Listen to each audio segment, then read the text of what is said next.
guys, how are you all doing? Really, that's just great. You know, I'm doing pretty great today too. And yes, some of you have already caught in the intro video there. It said the Computer Clan's birthday is tomorrow. I updated the intro. I updated it. It clearly did not sync over. I maybe should have double checked that.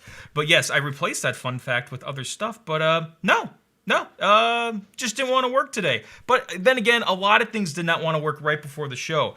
You may notice it's a little bit darker in this corner right now. That light did not want to stay on. Well, this is the light now. This is what happens when you don't work and you're in the presence of Crazy Ken in his lair. Yo, shit gonna break. So yeah, we're just gonna lightly... Okay, it already fell apart again. We're just gonna toss it over there for now. Those are cheap-ass lights. Don't get those cheap-ass Genere ones. If you're gonna go Genere, go a little more premium. Anyway, as I was saying before I was rudely interrupted by the Crazy Ken curse, yes, welcome everybody again. It is not just Apple Event Day, it is also Amazon Prime Day, so just throughout the show I'm gonna talk about this a little bit. In case you guys don't know, the Computer Clan is an Amazon associate. And the equipment I use to do my shows, I actually have in a list, so you can see what I use on thecomputerclan.com/gear, and you can get it all for yourself right now, and some Amazon Prime deals might apply to that stuff. And if you buy through us, again, like I said, we're associates, so we do get a commission. If you buy through us, you do support the channel. But the cool thing is, it's not just stuff on our list. You can go to this website, thecomputerclan.com/gear, and buy anything on Amazon. And when you do, especially during Prime Day, today and tomorrow, you'll be supporting the Computer Clan with every purchase you make. And it doesn't cost you anything extra. So thank you very much for everyone who wants to support us there. I appreciate it. And my brother and his friend have actually started their own YouTube channel now, Dyadcast. Go ahead and check that out right now or after the show today. I actually appear in a little, like a trailer, like a teaser skit that's on the channel right now. I make that little guest appearance. So go ahead and check them out. They do gaming and entertainment stuff. We got them to 300 subscribers pretty darn quick, so we'd like to show them some more support. Go ahead and check them out. And now we save the best for last. Ladies and gentlemen, I am joined here by Steve from Mac84. Steve, how you doing over there? I'm doing great, Ken. I am doing great. I'm doing a lot better than that light. That light is in about a dozen pieces. So, yes, today was Apple's event. They announced the iPhone 12, the iPhone 12 Pro, the iPhone 12 Mini, the HomePod Mini, a lot of mini stuff. And it's going to be a lot of fun. But first, Steve, why don't you tell the lovely people about you?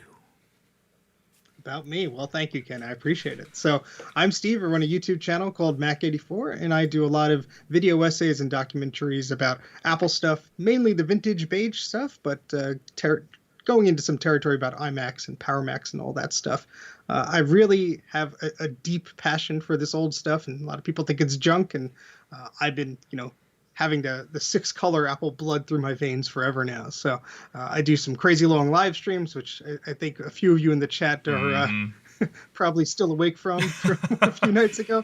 But it's always a lot of fun, and I really like to do those videos that take many weeks and days, and Ken has his own that take that long too. But go down a rabbit hole on a subject like the Macintosh clones or something like that, clones, or yeah.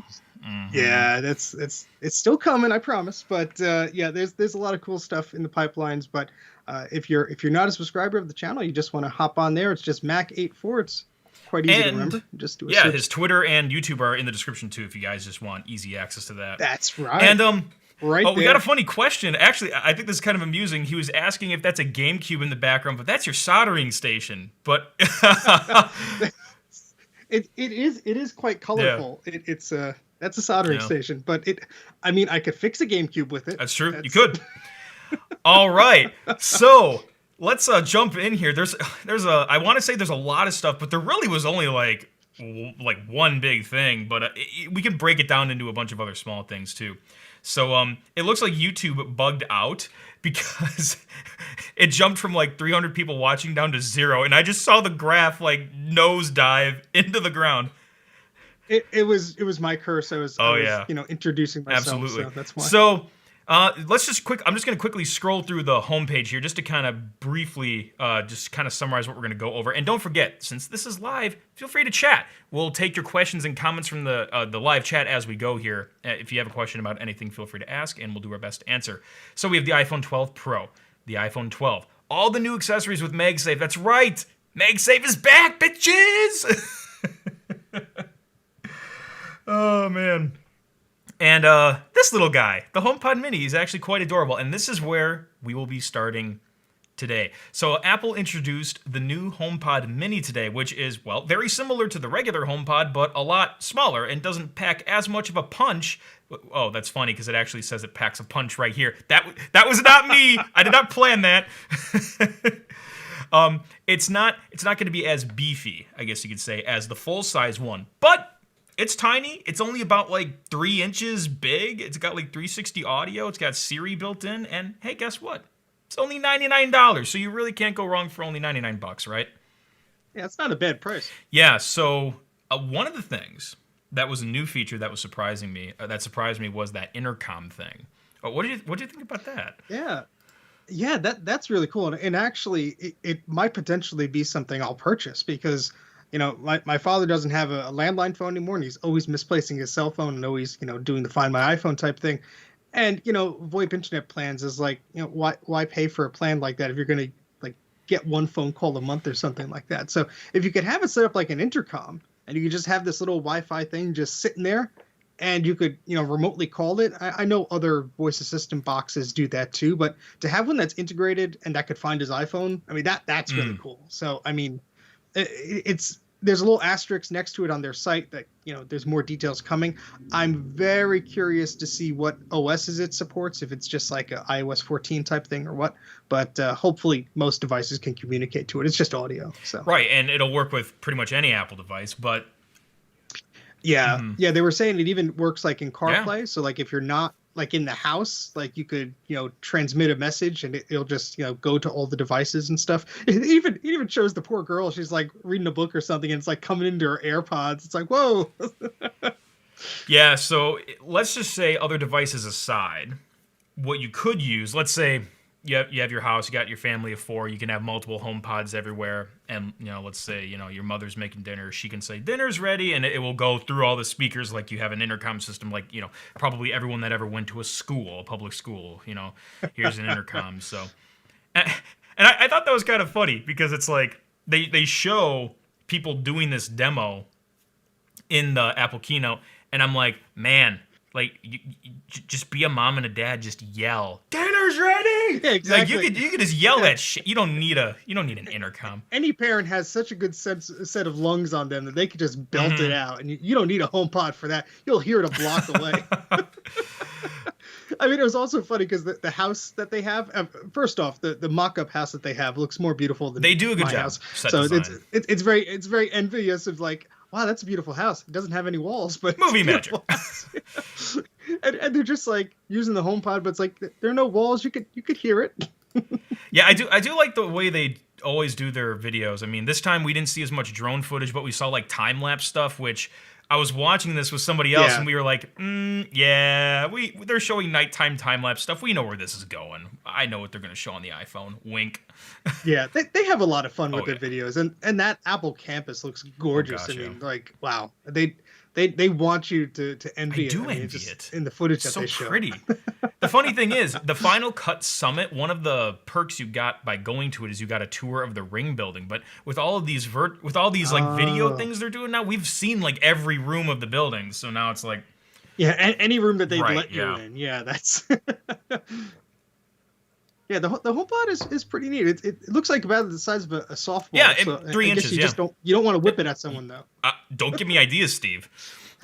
Apple Care is only $15 coverage for the HomePod Mini. It's $15. If you want to protect your $99 HomePod Mini, $15. Whatever. Yeah, I broke another one of these again. I keep throwing them through my neighbor's window. Anywho.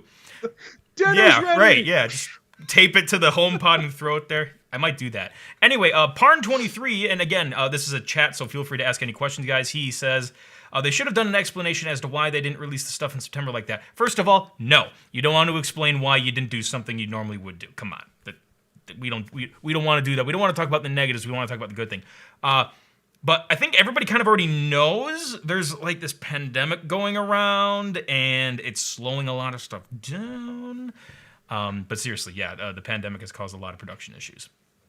So things have gotten shuffled around. Yeah. And it's what is it? You wait another week for a device. Yeah, I mean, it wasn't too bad. I know it's kind of weird, but Apple doesn't need to explain that. They don't need to like, you know, Tim Cook's up there and he's like, and now here's our intern to explain why we do this a month late. And then whoosh, dolly shot to the next room. So, you're probably wondering why we release this a month late. Well, I would let my mother explain this, but you know what? She's in the hospital because of COVID. And I care more about that than your fucking HomePod, so shut the fuck up. It's got deeply personal. Yeah, I know it did. I really didn't mean for it to go there. This is what happens when I improvise. Okay, I'm sorry, Parn. We're kind of just making fun of your question, not making fun of you. We're laughing with you, not at you. Yes, there was no Apple TV, I know. We'll talk. Hey, you know what? What we'll do later today is we'll talk more about like other stuff that is yet to come.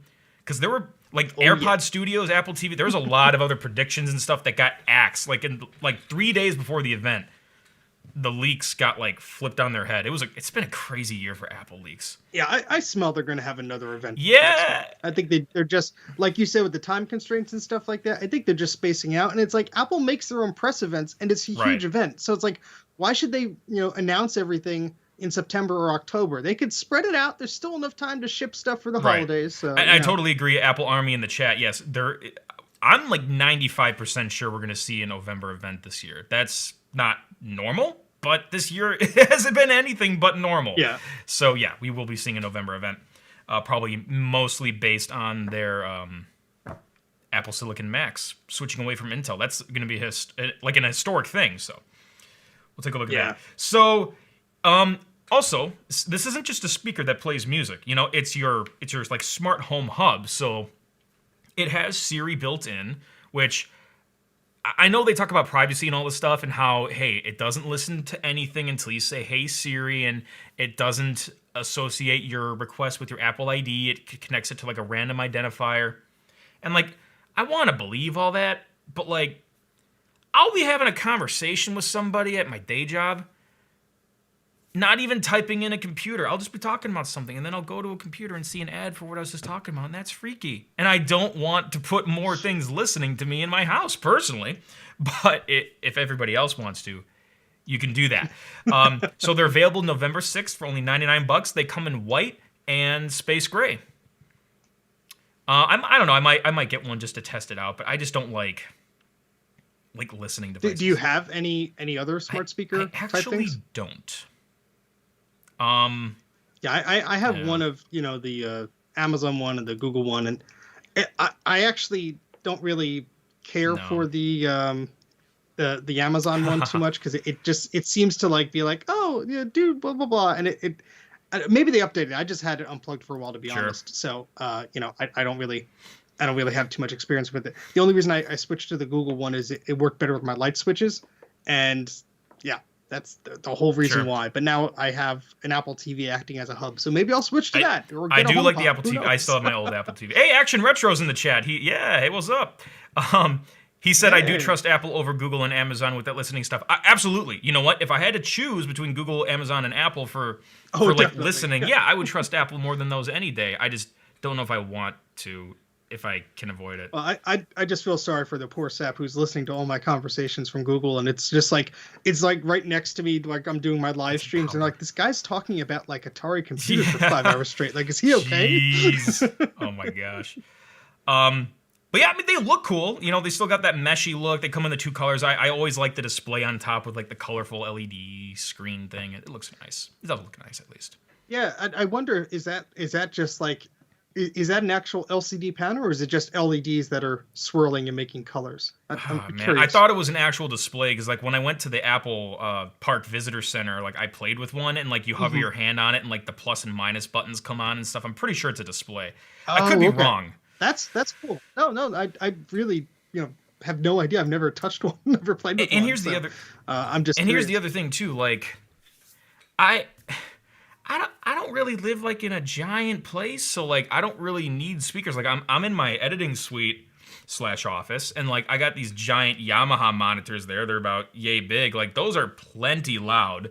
But I have that room and then the studio. Like that's literally it. It's office studio. So I don't really like have a use for anything like a speaker like that. But for anyone else that needs it, hey, now you can get the Apple experience in a HomePod for $99. Yeah, that's really a good price point to compete with, the Amazon and Google offerings, which are so dirt cheap. I mean, people are giving them away, Yeah. So Well, like literally, like Amazon will give away like Echo Dots with like so many like discounts and shit. yep. Oh man.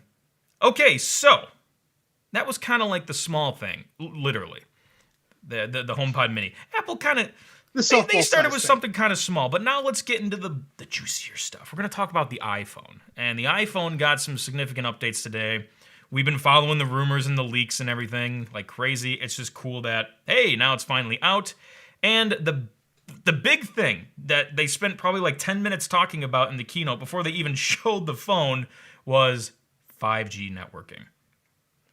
Yeah. So, Yeah. to no surprise, it's 5G now, and it also does support millimeter wave 5G in the US only, at least for now. So, millimeter wave 5G is a higher frequency of 5G, which can theoretically be faster, but it's not as widespread as your traditional sub 6 5G, which,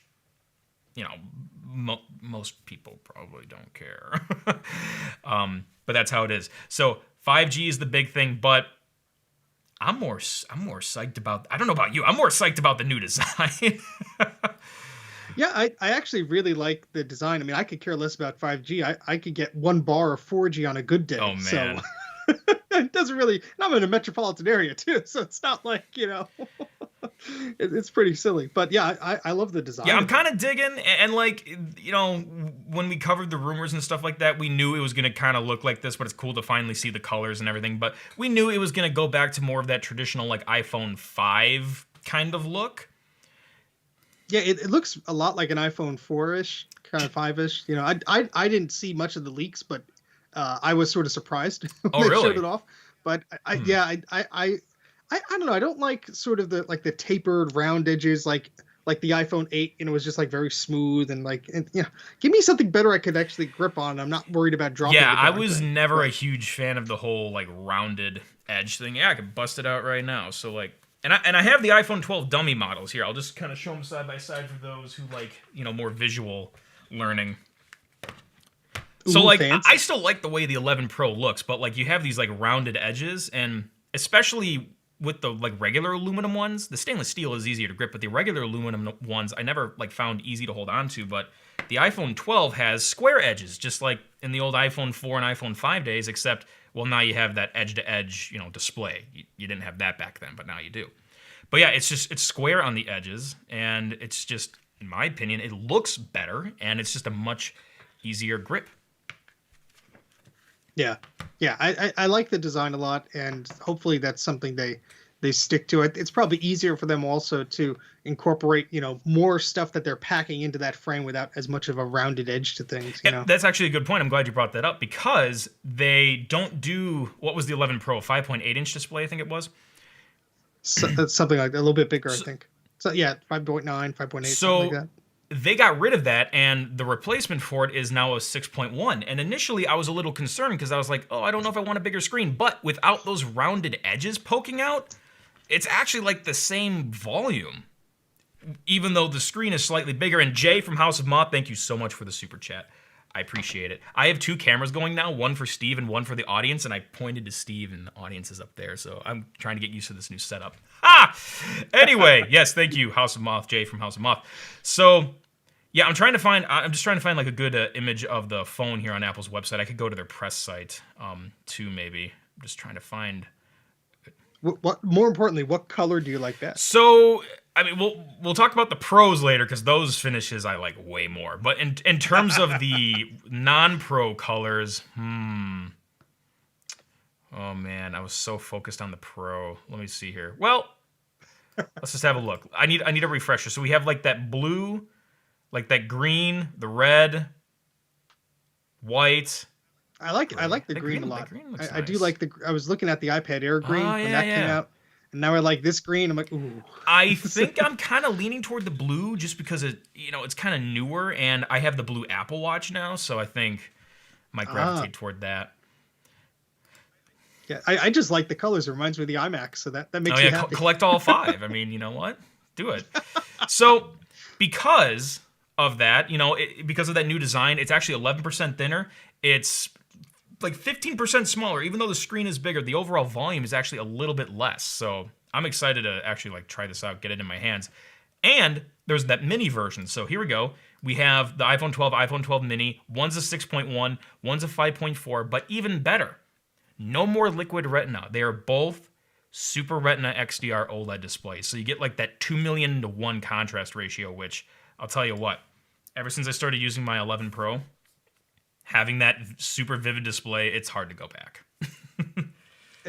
It sounds really cool. Nice. I have to see it in person. It's just one of those things that they'll talk about all the technical specs all they want, but until you actually like see it, it's like, oh, okay. Absolutely. So it has the A14 Bionic, which, that's not a huge surprise because we saw that in the iPad Air 4. But I do like that they crammed the A14 Bionic even in the smaller iPhone.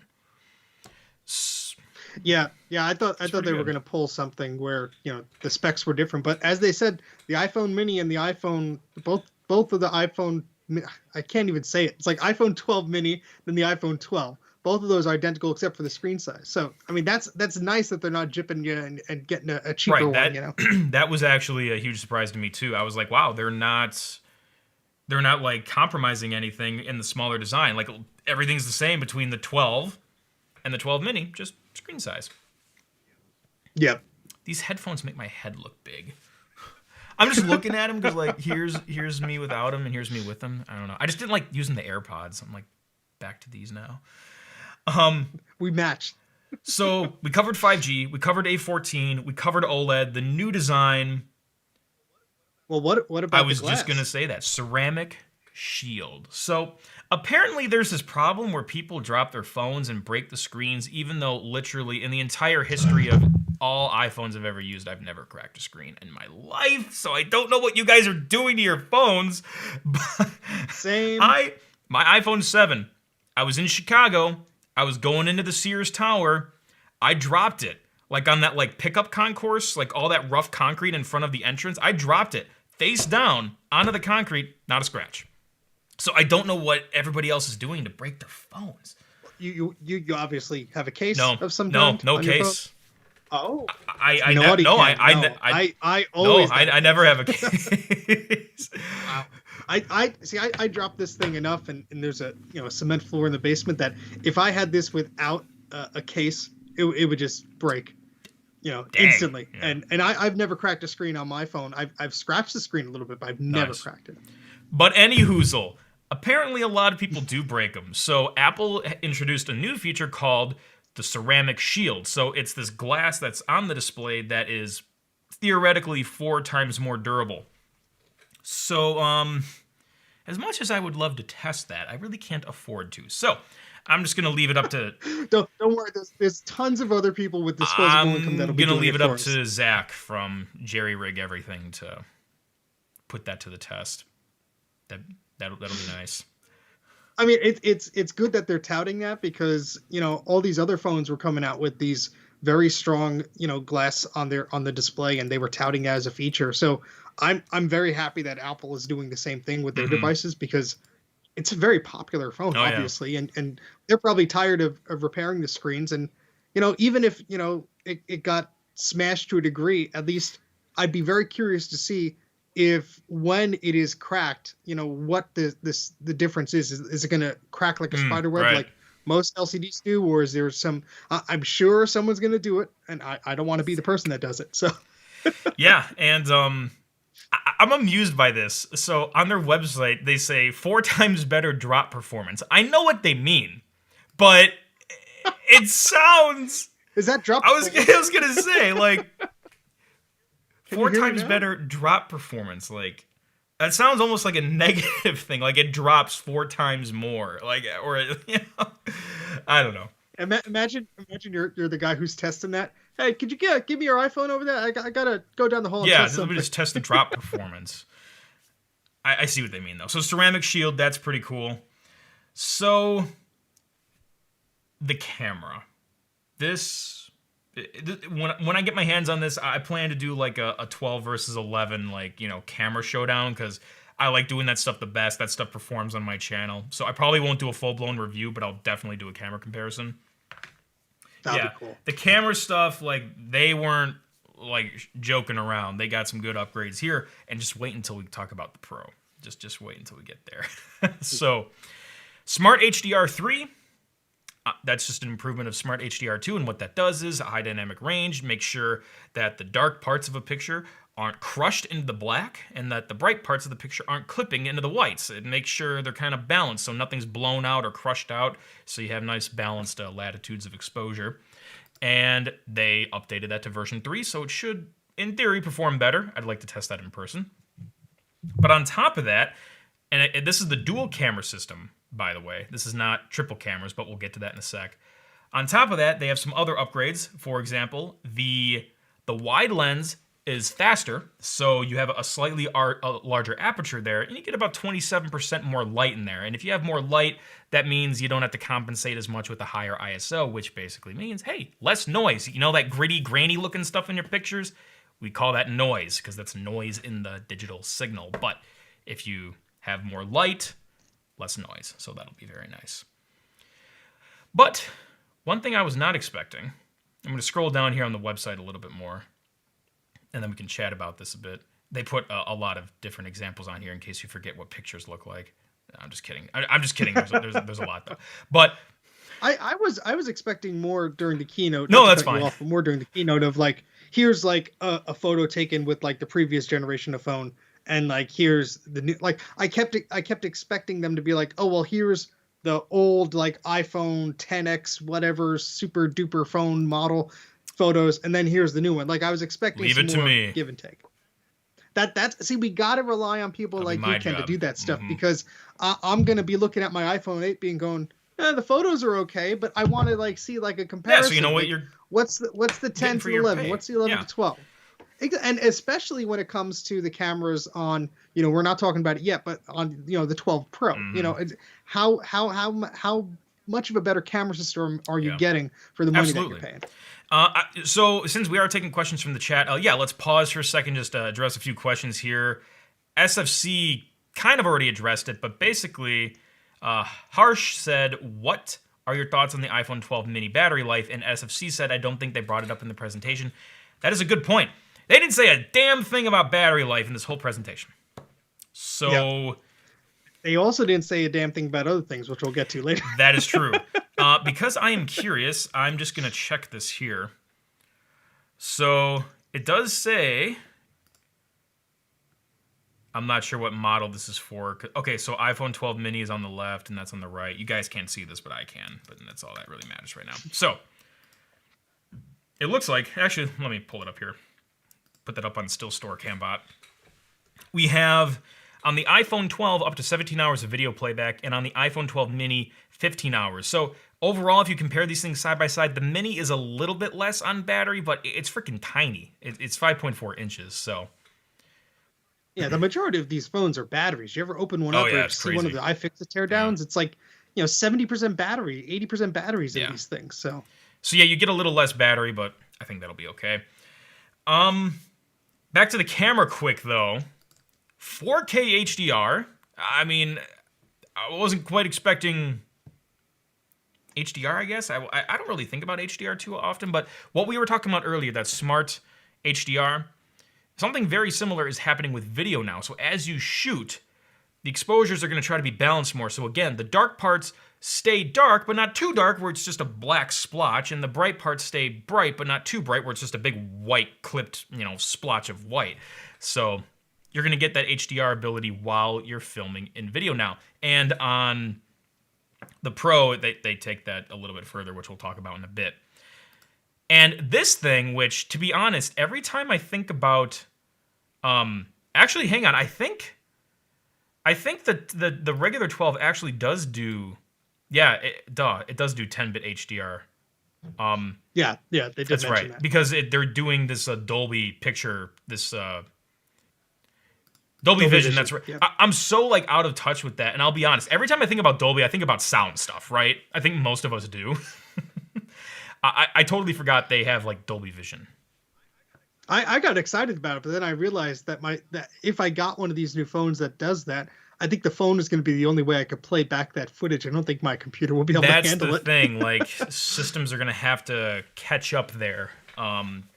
I'm going to be very curious. If you get your hands on one, I want you to send me a video file. I'm going to see if my 2012 Yeah. Mac Pro will I have explode or no not. idea at this moment how I'd play Dolby Vision on my Mac. I know we're doing Q&A during this live stream, but nobody asked about that because I really don't know. So, Dolby Vision. So, this is 10-bit HDR. And, well, first they implemented that. Then they layered Dolby Vision on top of that, which is kind of like 10-bit HDR on steroids, I guess you could say. So, what exactly do I mean by that? So, I did a video about how bits work and stuff like that. You hear that all the time with like marketing, like, oh, this is a 32-bit processor, this is a 64-bit processor, you know, this is a 16-bit audio player, this is a 24-bit audio player. What does all that shit mean? Bits are basically just a shorthand. Yes, they are a unit of data, but we use that as a shorthand to measure like how much of something we can cram into something. So, 8-bit color means we can fit 256 values of a color into a color channel, but a 10-bit color means we can fit 1,024 colors into a color channel. So you have red, green, blue, 256 colors of each. All those combinations, you can make about 16 million colors, right? But in 10-bit, you have 1,024 colors of each. You mix that stuff together, you got bajillions of colors. So in practice, that means you'll get smoother gradients. Like if you've ever looked at a picture, sometimes you notice, like on a crappy monitor, if you have like a sky or a nice smooth gradient, it'll band. We call that banding. You'll see like steps of color and it'll look all splotchy. Yeah, 10-bit has more color, so everything looks so smooth and sexy. So that's what that is there. They're jumping up to 10-bit HDR, which I was not expecting on a phone. Like that's great. Like they're saying, you take this phone, you could obviously look, you could, the old adage is the best camera is the one you have on you, so obviously, if you want to go out and shoot a movie with a professional camera or an iPhone or whatever, that the more power to you. But if you have a phone like this that does all these fancy bells and whistles, and it adjusts the exposure and everything automatically, and these curves and everything, that's just awesome. It's cool to have that. Not many people are probably going to realize that it's turned on or anything, or they probably will leave it off or whatever. But it's great to have that in a device, especially it's not just on the professional one, it's on just all iPhone 12. Yeah, and like my camera that I'm using to stream right now, like every Computer Clan video you've seen within the last year was shot with this Blackmagic camera. It can do 10-bit. It can't do HDR, let alone Dolby Vision. And it's on an iPhone now. It's pretty freaking cool. Yeah. I saw someone in the chat was asking, let's see, what was your name? It scrolled by kind of quick there. Bike Krazy London was asking about MagSafe charging and the wallets. We're actually going to get to that in one sec, so stay tuned. We'll get right there. So, yeah, the camera system's pretty baller. And another nice thing is the deep fusion and night mode work on the front-facing camera now. Before, it was only on the back. So now... Yeah, that's interesting to note that they're pushing that towards not just the back camera, but the front camera as well. I think that, the more they improve the front camera, the better. Obviously it's for FaceTime calls, it's for selfies and stuff like that. But it's nice to have the features in there. I'm still surprised that some of the front-facing cameras on like the iPads and stuff won't do like the emojis and things like that. But I guess we'll get there eventually. Doesn't I was going to say the iPad Pro does because it has true depth. Not the Air. Yeah, the other ones don't have true depth cameras just yet. Not yet. Yeah, next year. Yeah, maybe. They have to leave something in there to make you buy the Pro. Yeah, so. And also they have to leave certain things out because they can't just give away the whole farm. They got to implement certain things. See how it does, make their money, get their earnings, and then save something for the next fiscal year. So they don't just got to stagger it. You can't just do it all at once and be like, okay, all right, we made money. Now we don't have anything we want to do. And now the earnings are going to go down, and it's going to look like we're underperforming. Ooh, no. Because nobody wants the phones. Yeah. Yeah, there's strategy to this shit. Okay, so, yeah, we'll talk about MagSafe. MagSafe, oh gosh, I haven't heard that name in so long. I think I'm going to cry, Steve. It gives me the warm and fuzzies. Okay, so for those who don't know, MagSafe is a Mac feature that goes back to the first MacBook Pro. That was the first Intel notebook Apple ever released back in 2006. And MagSafe was this feature where your charging connector would attach to your computer with a little magnet. So if someone tripped over it or something, it would just pop right out. It wasn't like this pin that you jammed into a jack. It was just a little magnetic connector. And yeah, they used that on their MacBook MacBooks and MacBook Pros and MacBook Airs for 10 years until they switched to USB-C. So ever since USB-C's transition, we haven't like heard, the word MagSafe from Apple in years, and now they brought it to the iPhone with the back. I think it's just so sad that we have to explain to people what MagSafe is, because hey. Apple killed such a beautiful thing. No, it's on Apple. It's not on our Okay, viewers good. or anything. But it's like Apple killed such an ingenious thing with MagSafe. And now we have to tell people what MagSafe is because they killed it. No. I'm sorry. But anyway, they have it on the iPhone now, and it's just this little circular charger that magnetically attaches to the back.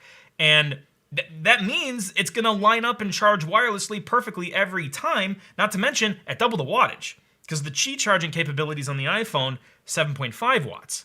This is 15.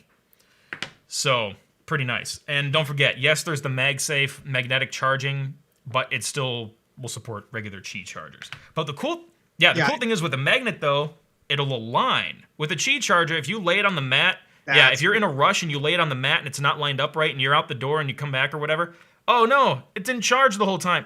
Well, that can't happen with this. It'll magnetically snap it into place. And if there's...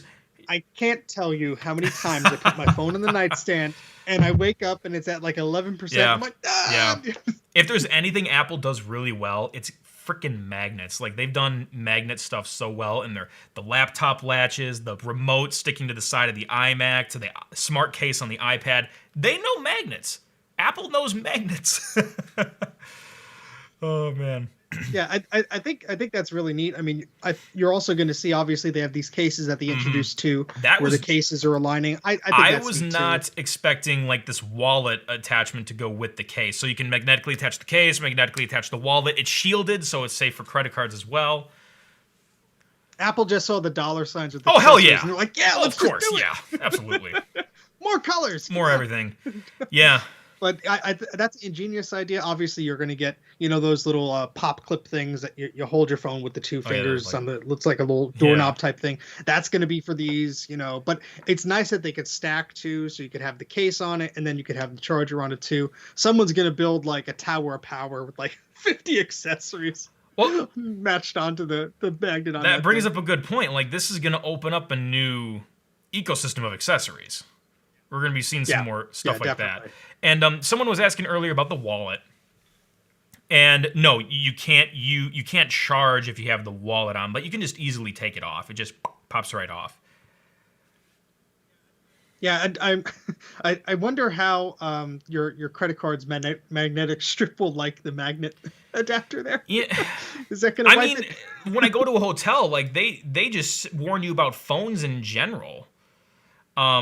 Now for credit cards, I don't think it's a huge deal. Like, I think whatever freaking room keys used at hotels is more weak, and like that's not an urban legend. It's so true. Like, I was one time in a Hyatt. And like the Hyatt Regencies, they're like 1 billion stories tall. I was like on floor 20.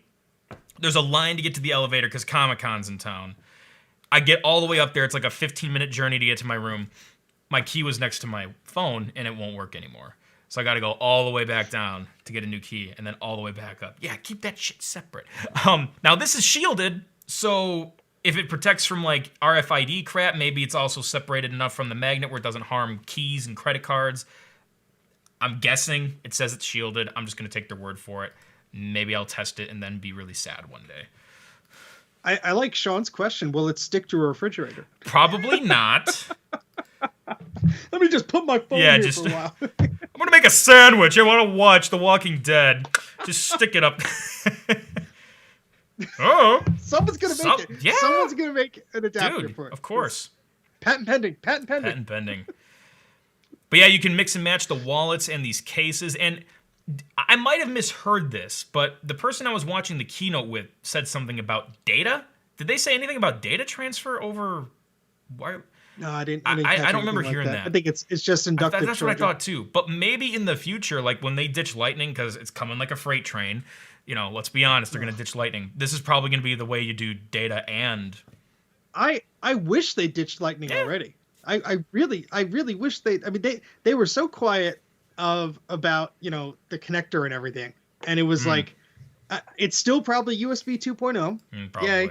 and it's still, Lightning, but it's like, what the heck? Just like, could you just like make it USB-C already? Come on. Yeah, I mean, Give me USB 3 speeds. If you're going to give me Apple ProRes and there's all this HDR stuff, these files are going to be huge. And even though you got 5G, I can't even get LTE. So it's like, can you just give us USB 3? Come on. yeah, we'll see. But they probably won't. They did on the iPad, but yeah, they're not going to do it on the phone. I'm so sorry. Come on, please. I know. I'm sorry, Steve. Here, I'll call Tim. Let me just call him on my iPhone that actually doesn't work because it's just a mock-up. And hey, I've been trying to call him on this setup, but nothing's happening. oh yeah, genius.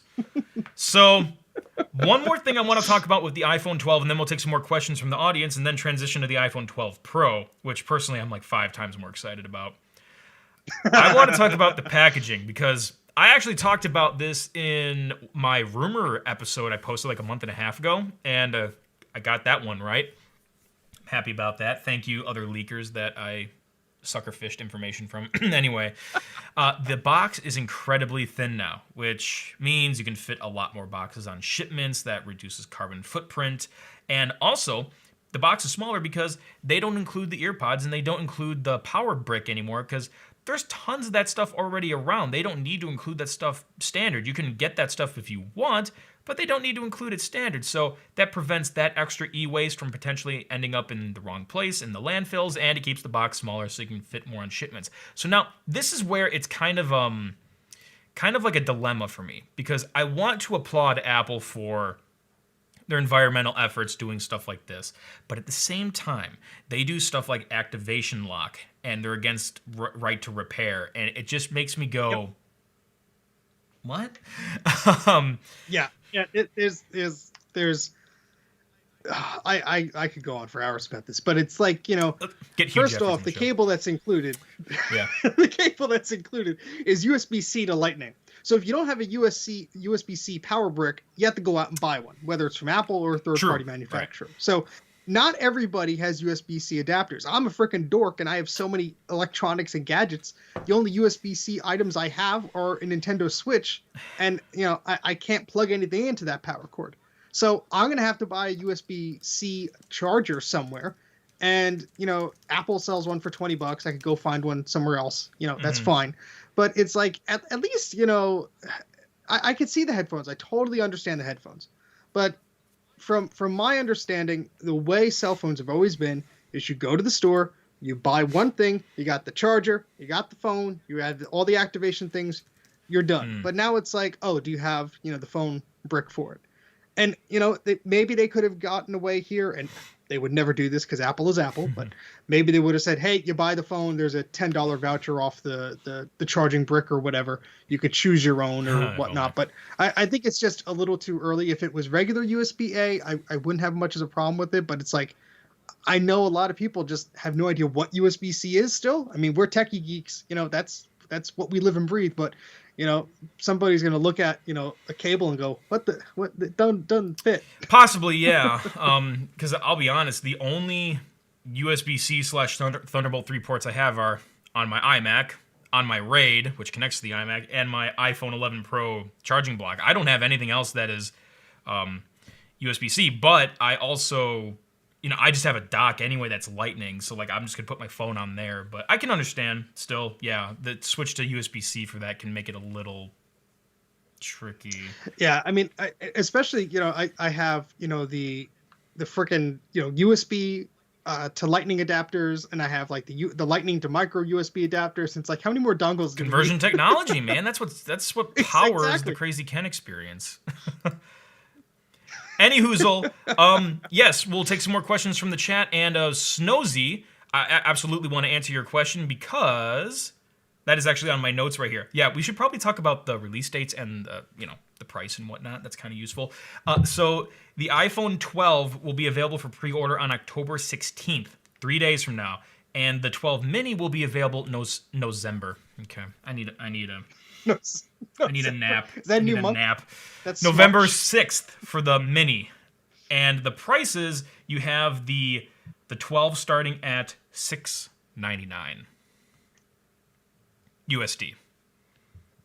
That's not a bad deal. It's I was afraid that the mini was going to be a few $100s less than the 12, but you know, $100 difference. Obviously, when you get into, you know, 128 gigs megs versus 256 or whatever, you know, it differs. But Duck Spot Rocks was asking where they can get your shirt, but I'm pretty sure you already put a link in there. So yeah, I just put a link in there, and I was gonna sneakily do it, but now that you bring it up, I'm gonna make a special coupon code just for your viewers right here. Wow. I have to How make about sure that my trackpad is actually connected here, but we're gonna do that. So stay tuned. I'll slap it in the chat when I can. But yeah, this is a very cozy shirt. That's the full point. I'm rocking MKBHD's histogram right now because. Oh, nice. That did look familiar. Michael Taylor asked, "Do you think the smart battery case will get magnets too?" Yeah, that could be a future update. That would be pretty useful. That yeah, would be we don't cool. have that yet, but yeah, sure, that could be a future thing. Again, staggering things. You know, don't want to give away the whole barn right now. You just give away a few goats. Yeah, do you think that with the the goats, do you think that the next iPhone will ditch the Lightning connector, or what are your thoughts on that? I don't think the next one will, but I think the next one will. Mm-hmm. Really? Pretty yeah, sure. I think the only iPad with it is the 8th generation, and no, not even the 8th generation, just the mini, right? I think the mini's the only one with the Lightning connector. I think the 8th generation still has Lightning. It's the... Oh, that's right. It just has the USB-C. Yep. The Air has USB-C. The Pros have USB-C. Yeah. Mm-hmm.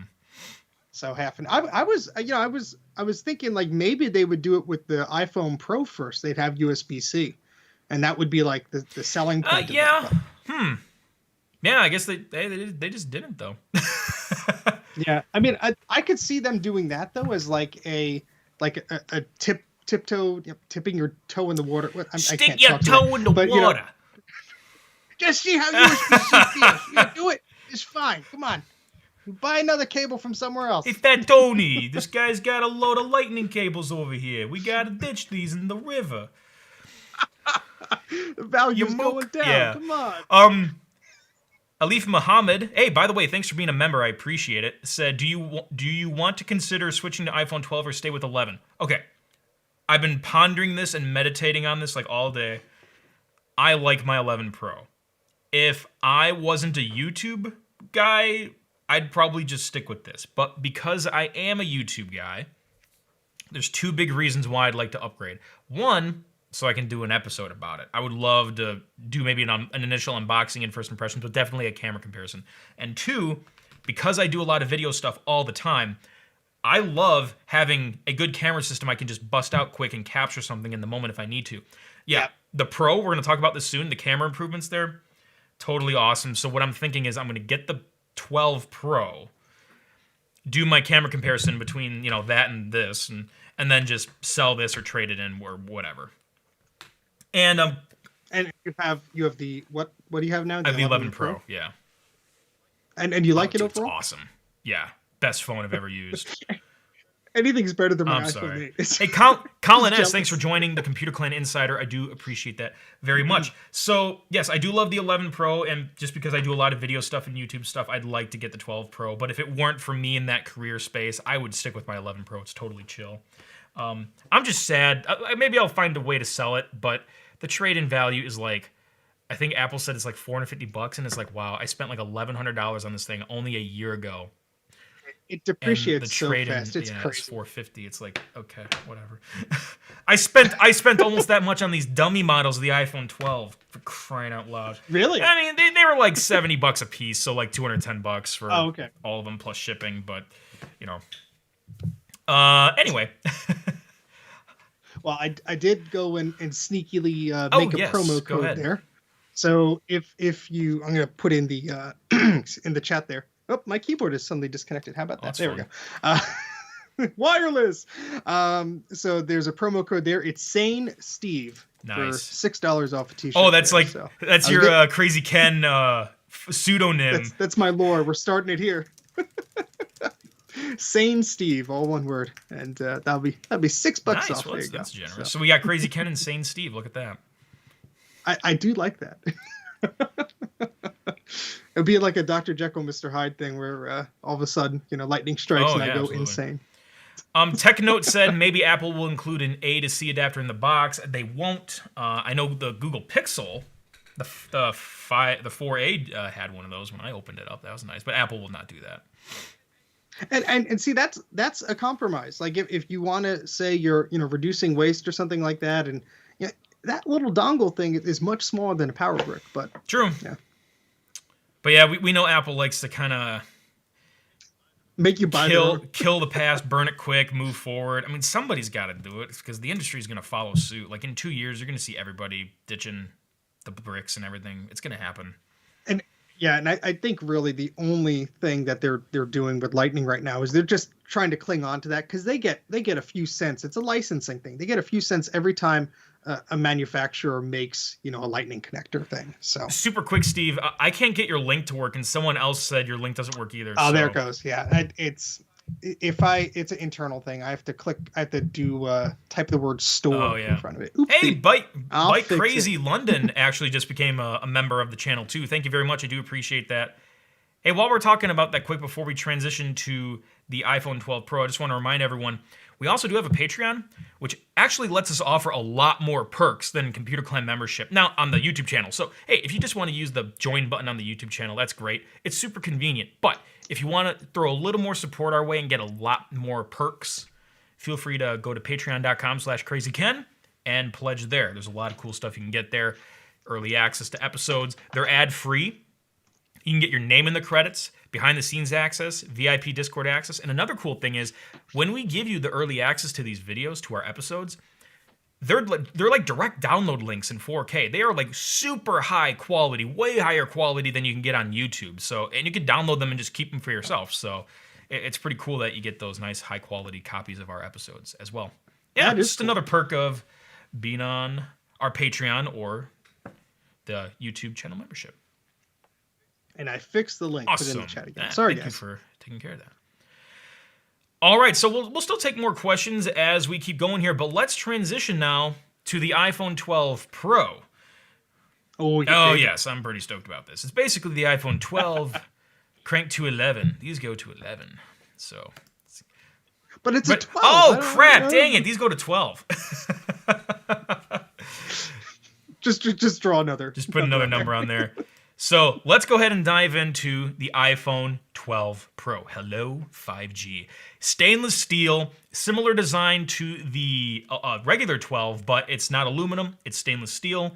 And it comes in 6.1 inch and 6.7 inch sizes. But again, because those edges are flat and not rounded, it'll still feel smaller, quote unquote, even though the screen, let's say you upgrade from your 11 smaller screen to the 12 Pro bigger screen, it might still feel about the same size, even though you get a bigger screen. So that's pretty nice. And a lot of other stuff that we talked about already. It has the A14 Bionic. Gosh, that's so shiny. It has the A14 Bionic, the 5G networking. It has the ceramic shield.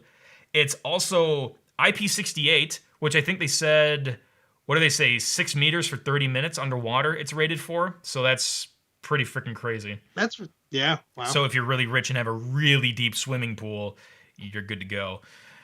It's available in 5 finishes. They have that Pacific blue.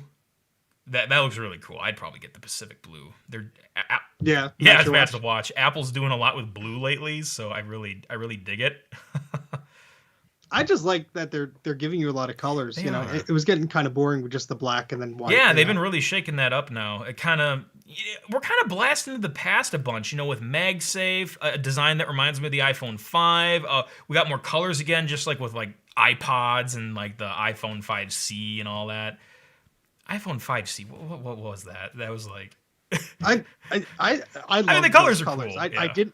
I wouldn't have bought the phone, but I love the colors of that. Anybody send me, even if it's a dead one, I'd like a green one.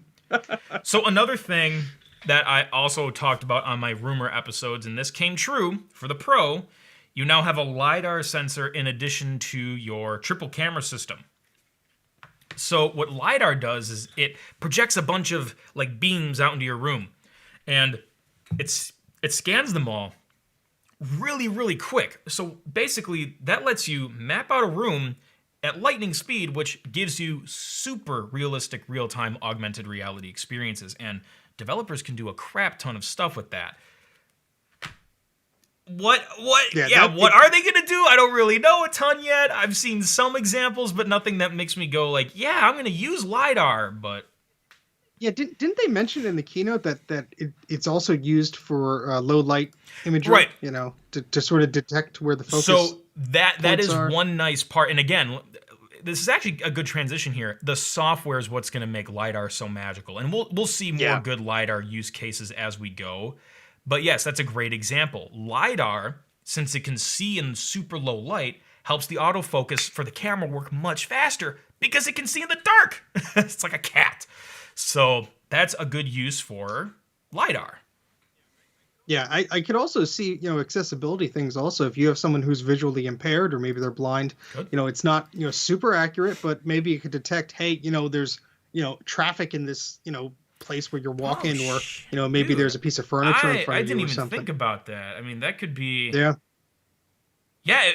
That could be a huge application for this if it's implemented Now that correctly. I think about it, it could be kind of like a cane, like maybe like you're holding it and it's scanning, and like the closer you get to something, like the more the haptics maybe like tap you or something, like totally.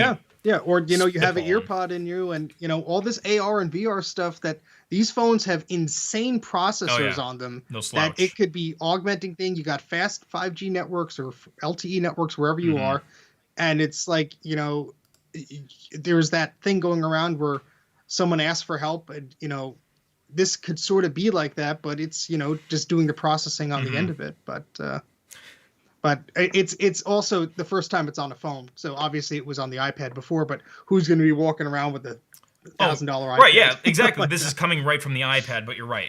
The iPhone's going to make it spread around so much more. Yeah. Hey, Bruce is in the chat. Brankus Creations there. He said, I thought LiDAR detected when people are telling lies. You know what? That might be useful. That's coming in the iPhone 13. Just wait.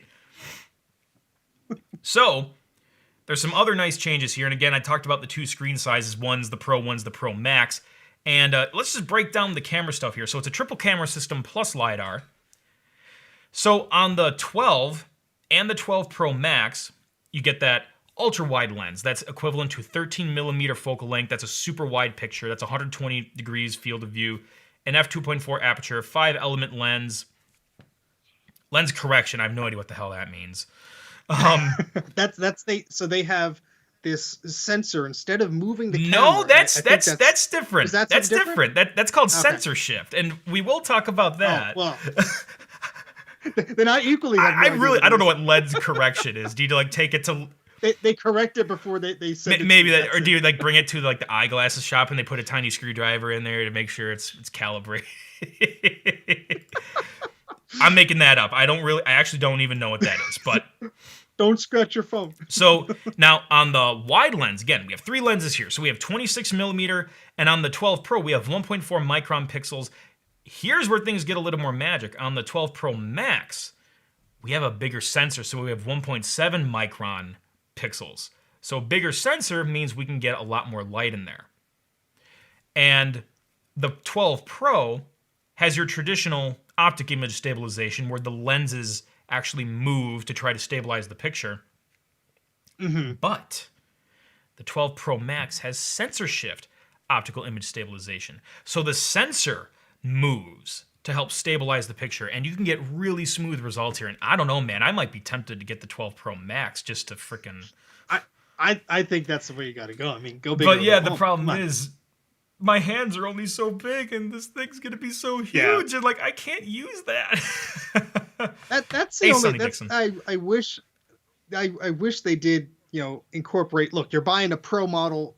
Just have the same feature set across like they did with the 12 and the 12 mini. I understand the Max model is more expensive and this and that, but I would pay a premium even to just have the smaller size with the features that I wanted, rather than having something that's bulkier and larger than what I probably want in a phone. And I'm not going to claim to know this, but I'm speculating maybe the bigger phone allows for more room to build in features like sensor shift. Oh, of course, and stuff like that. Yeah. Yeah, yeah. I mean, it could be a space thing. It could also be that they just want you to pay at the top tier for it. Probably But I mean, both. look, this model has worked for Oh yeah, Apple for a while, so they dude, they it know what they're worked doing. on me for like, oh gosh. Okay, when I bought the iPhone 7, I wanted the jet black so bad, but it was only Yeah. available like at the higher capacity. Like I didn't really need the higher Ah, capacity, but I wanted the freaking jet black, so I bought it. It worked. The space gray Magic Mouse. It's $20 more than the white one, but I wanted it in space gray, so I paid. Damn it, Apple. uh, and that's that's what what they they do do. to But us. I don't care. I like the brand, so like whatever. Um, so yeah, that's censorship. The sensor actually moves inside the camera module. It's not. That's Yeah, cool though. that's pretty That's sweet. really neat. Sony cameras, like the mirrorless cameras that they do that, they're usually pretty good with stabilization. I'm excited either way because I use my iPhone in a lot of recording for my Mm, videos, and the 8 is fine, but it's starting to get a little laggy and things like mm. that. So, either of these iPhone 12 models would be fantastic. I mean, they look like they have so much, technology in there for low light and stuff like that. I mean, just everyday shooting pictures too is going to be Hmm. cool. So I just have to decide which one that I want to get. I haven't upgraded my phone since the iPhone 8 came out in 2017. So it's time, but I need to make an informed Right, decision. right. So now we get to the third lens, and there's some more magic here. So the optical or the effective focal length of the 12 Pro Max is 65 millimeters compared to the 52, which means you can zoom in more without having to digitally zoom in. And digital zoom is the devil. Yeah, it basically is. And on here, I mean, this isn't going to make a huge difference, but technically, yes, the Pro Max has a slightly slower aperture there, which isn't going to make a ton of difference. So that just a little bit of photo physics here. The f-stop. The F stands for foot candle, by the way. If anyone wanted to know that information, it's a measurement of like light or something. Anyway, You learn something new yeah, every the day. f-stop is a ratio of the focal length divided by the diameter of the lens. And there's other factors here because we're probably taking into account. I don't know if it's taking into account physical focal length or if it's adaptive focal length. I could have this totally backwards. It's a ratio, whatever. And basically, the higher the number, the less light you're going to get in there, but the more you can keep in focus all at once. And the lower the number, the more light you can get into the sensor, but the more like shallowness you can get. You can get that like nice soft background and all that kind of stuff. So this is slightly less light, but it's totally okay. No one's going to notice a difference. Everything else here is the same. Yeah, I need to like dig through and get the specs of like the iPhone 8, and they can like compare it to like one of these and be like, everything's just much Yeah. better. So So now, I was not expecting this at all. This next feature, I had no freaking idea. Pro RAW. Didn't see that coming. So yeah, I'm a photographer. I shoot RAW. That basically means when I take a photo, there's no processing or compression being done to it. The camera preserves the 12-bit color data. It preserves all this other information that I can take into an editing program and push up the shadows or like pull down the highlights, and it doesn't clip. Remember we were talking about clipping earlier. It doesn't do that. So if something's too bright, I can bring that brightness down, and it actually looks like I recovered those lost details in the overexposure or whatever I want to do. If you shoot Yeah. JPEG, it's compressed. You lose all that extra detail. You can't do as much editing. But Apple did this thing where it's like, hey, we want to give you the flexibility of RAW, but with our pipeline of all of our computational photography stuff that we do to it. So it's a combination of the like magic of the computational photography plus the flexibility of RAW photography combined together. Boom, Pro RAW. That's what that is. yeah, and that's really cool. I'm glad that they did that because they sort of started doing stuff like that with this HVEC stuff, and they were compressing their images a little bit, and with all the computational stuff that's going into these photos, there really needed to be something like this because HDR was, what was it, the iPhone 4 or the 5 first did HDR photographs. I don't remember. Something like that. But having a file format would be great. And they are saying they're making it an API. It's going to be easily available to others, which is good. My only concern is like, oh great, like which piece of software is going to look at and be able to process these photos now. But I'm sure you'll get the raw file, and then you'll get the JPEG or whatever you could text message to people. That's what probably I'm what they're gonna guessing do. it does something like it records I think they call it a sidecar file, like in the photography world. Like you can set a DSLR to shoot the RAW, but also shoot the JPEG at the same time. So Exactly. Yeah, my DSLR does that. So I'm sure the phone, or it could do it after the fact, as it's uploading to iCloud or whatever. It'll make a JPEG version of it. That's fine. I just think of my vintage computers and like, okay, so I have this Mac Pro running Mojave. It has no idea what this file is. Dude, it's funny because like even on like if I'm on a slightly older Mac OS installation and I'm like downloading unconverted files from like iCloud or whatever, and they're HEIC/HEIF, it'll go, what is this? Yeah. I don't know what this is. Can you fix it? Potato Cat asked, why no software updates today? Incorrect. There were software updates, and I'm about to blow your mind.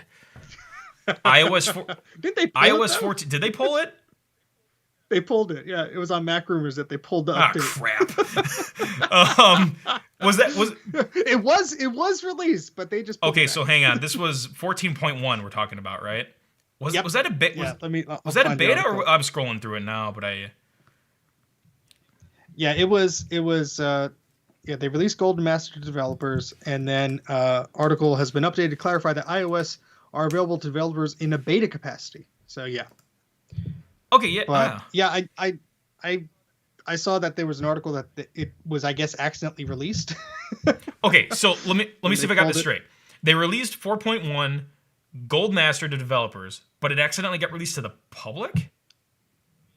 Let me find the exact article here on Mac Rumors, because they said like, oh, the update's available, and then it's like, oh no, it's pulled. See, right here it says update. This article has been updated to clarify that iOS and iPadOS 14.1 they are available to developers in a beta capacity and have not been released to the public.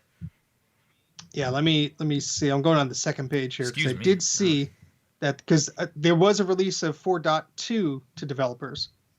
So maybe I read an earlier iteration of that article, because it was just said, oh, it's released, and then they had to update to clarify it had been pulled. Okay, that part I wasn't aware of, but I do know that, to answer your question, if iPadOS 14.1 and iOS 14.1 have been GM'd to, it's in a GM stage now. macOS Big Sur is coming up soon. I don't know when. I was hoping like this month. We'll see. I do have a fun episode planned for that. If you're on Patreon or Computer Clan Insider on the YouTube channel, you can already watch it ad-free and in high quality. But if you're not there, you'll have to wait until I release it. And to be honest, I haven't even announced that yet. You guys are the first to know. I am working on a Big Sur episode, but I can't release it until Big Sur comes out. So it's like just sitting there with a big button to a switch to let me flip it to go public. But it is done. It's sitting there, and it's good. I'm actually really proud of how this turned out. Did Apple give a timeline of like when that's being released? I think they said fall, right? Like back in June, they said fall. Yeah, I think that's what they said. And it could be winter for the way Apple. It could be like one time. day before winter. I don't know. Maybe it'll be when they do the November event. There's rumor about a November event because we still haven't seen the AirTags or the AirPod Studios. There's talk about the first Apple Silicon MacBook is going to be this year as well. So. Yeah, I thought they were going to do something with the AirTags today. That would have been nice to see. But yeah, they're going to spread it out. I heard those got pushed to March, so we probably won't see AirTags until March now. Yeah. So, but any hoozle. Oh, I just want to be able to find. Yeah, I know, right? I don't know. Maybe they lost them. Maybe they lost the AirTags. Where are they doing some field tests, and we don't know where the prototypes went. Just like Tim Cook's there, like, what? You lost the device that helps you find lost things. The good news is the cloaking technology is working perfectly. Anyway, Pro Raw we were talking about. Now, it says coming soon, so we don't have like a crap ton of information yet. Is it only on the Pro Max, or is it on the Pro as well? I think they announced it when they were talking about the Pro. I thought it was on both. it, I would hope that it's on I'm either of them, because I'm pretty sure it's on both. Yeah. and wouldn't it I see that's the thing. I don't know if it's even on the 12 or the 12 mini. Like, could it take advantage of that file format I and just know it's not on. fancy? I know it's not on the non-pros. I know that for sure. Yeah. Okay. Yeah. Ah, I don't want to pay extra just for a file format. Well, it's good. My computer can't read it anyways. Oh boy. I mean, it'll be cool if they open that API though, because I They mean, plan to. I guess if they open it up, somebody can make a camera app that'll save the photos in that format, even though it's not taking full advantage of it. Who knows what they could do? But I was talking to someone else about this earlier, and this is a way to combine maybe that, but definitely combine LiDAR with the other photo capabilities. And you know how we have portrait mode where it'll like artificially blur out the background for a photo? Could LiDAR be used to do that for video? So you can that would be really so you can get like cool. high quality simulated depth of field while you're recording video. So now in the keynote, they showed an app where they were like, it looked like a little video editor, and they were putting augmented reality elements in the space, like digital elements in the space layered behind people. Like it could read the depth data and actually position like layers, like Photoshop layers, like behind people. And it's like what Yeah. if they can do that with video? Can we like fake depth of field with video? Like That would be really.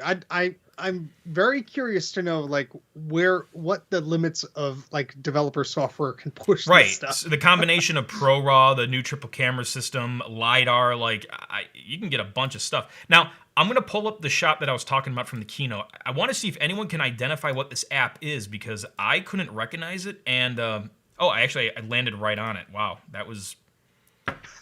When you video edit for 13 years, you start to know like how to click in a timeline, and you just memorize like that part is there, that part is there, that part is there. So this app in the middle is what I'm talking about. Like this circle is being composited, like with software. You see them drag it back. What app is this? Does anybody know? And tweet it out. Let's give me some help here because I have no idea. It looks like an augmented reality like video editor sort of thing. It's this app in the middle here, using LiDAR.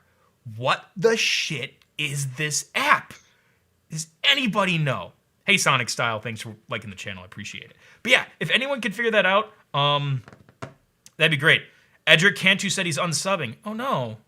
Now I'm sad. Well, hey, if there's anything I can do for you to make you not unsub, that would be awesome. Just let me know. Because, like, we're not robots. We're humans. We run this channel. You know, we do our jobs.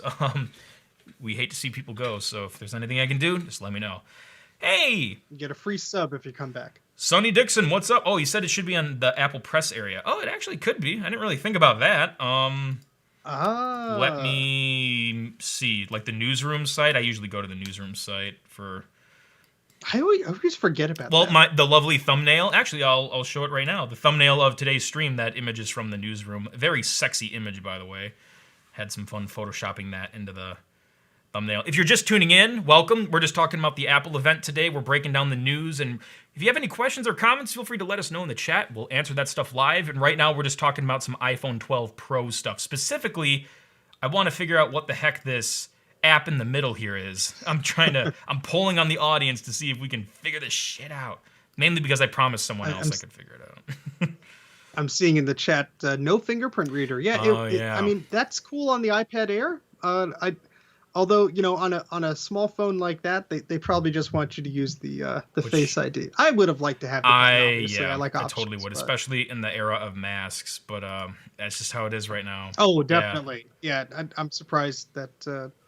I guess their pipeline for this stuff is so deep and long, you know, that they couldn't have foreseen that. But, totally. I mean, I'd like the fingerprint reader on the iPad Air. That seems like a neat thing. So yeah, that's another thing that people need to remember sometimes. It's like, oh, why didn't they implement that feature? And, oh, why did they implement that feature like 4 months after Google implemented that feature? But it's like, guys, they're working on this shit so far in advance. Like, yeah, 18 months plus in advance. I mean, come on, like. And if one company's working on something, probably the other company's thinking about it too and working on it too. So that's why sometimes it's like you have similar features like 2 months apart or something. You know, it happens. Yeah. I'm scrolling through here, Sonny. I appreciate your suggestion. I'm not finding anything about that app. Maybe I wonder if it was just like a demo thing they made, but it I looks was very wondering that polished. But too. again, that's Apple, so who knows? But yeah, if anyone has any suggestions, tweet me too, because like the chat, as much as I love the chat, it scrolls really quick. If you send a super chat, you can make your message really big. Plus, your donation goes towards the channel, so thank you. But yes, you can send a big super chat or just tweet me. I might see it on Twitter better. Sonic Style asks, what do I think of iOS 14? I like it. I like it a lot, actually. It's really good. Oh yeah, it saved my iPhone 8 from being a buggy mess. So I think it just got rid of a bunch of like cached files and Could have junk. done that. I'm Yep. honestly though, as much as I love the iPhone stuff, I'm more of a Mac guy. I'm stoked for Big Sur, and like I said, I just made an episode. It's not out yet. It'll come out when Big Sur comes out, or if you're on our Patreon or channel membership, you can watch it now. But I had fun making that. Well, sometimes making demos is sometimes a pain in the dick, but using Big Sur, I'm excited for Big Sur. They fixed a lot of the like beefs I had with it. There's still this occasional problem where a menu doesn't align with like the menu items, so like the menu like doesn't line up. And in the dock, when you right click on stuff and you roll over items, everywhere else in Big Sur, the highlight has rounded corners. In the dock, it doesn't. I don't know why. Like, At least they fixed the battery icon. Gosh, the for you. battery icon was even MKBHD, the most like wholesome, like neutral tech reviewer on the planet, even said that battery, like, that's got to go. You just got someone with an Apple fired. You know? That thing was ugly.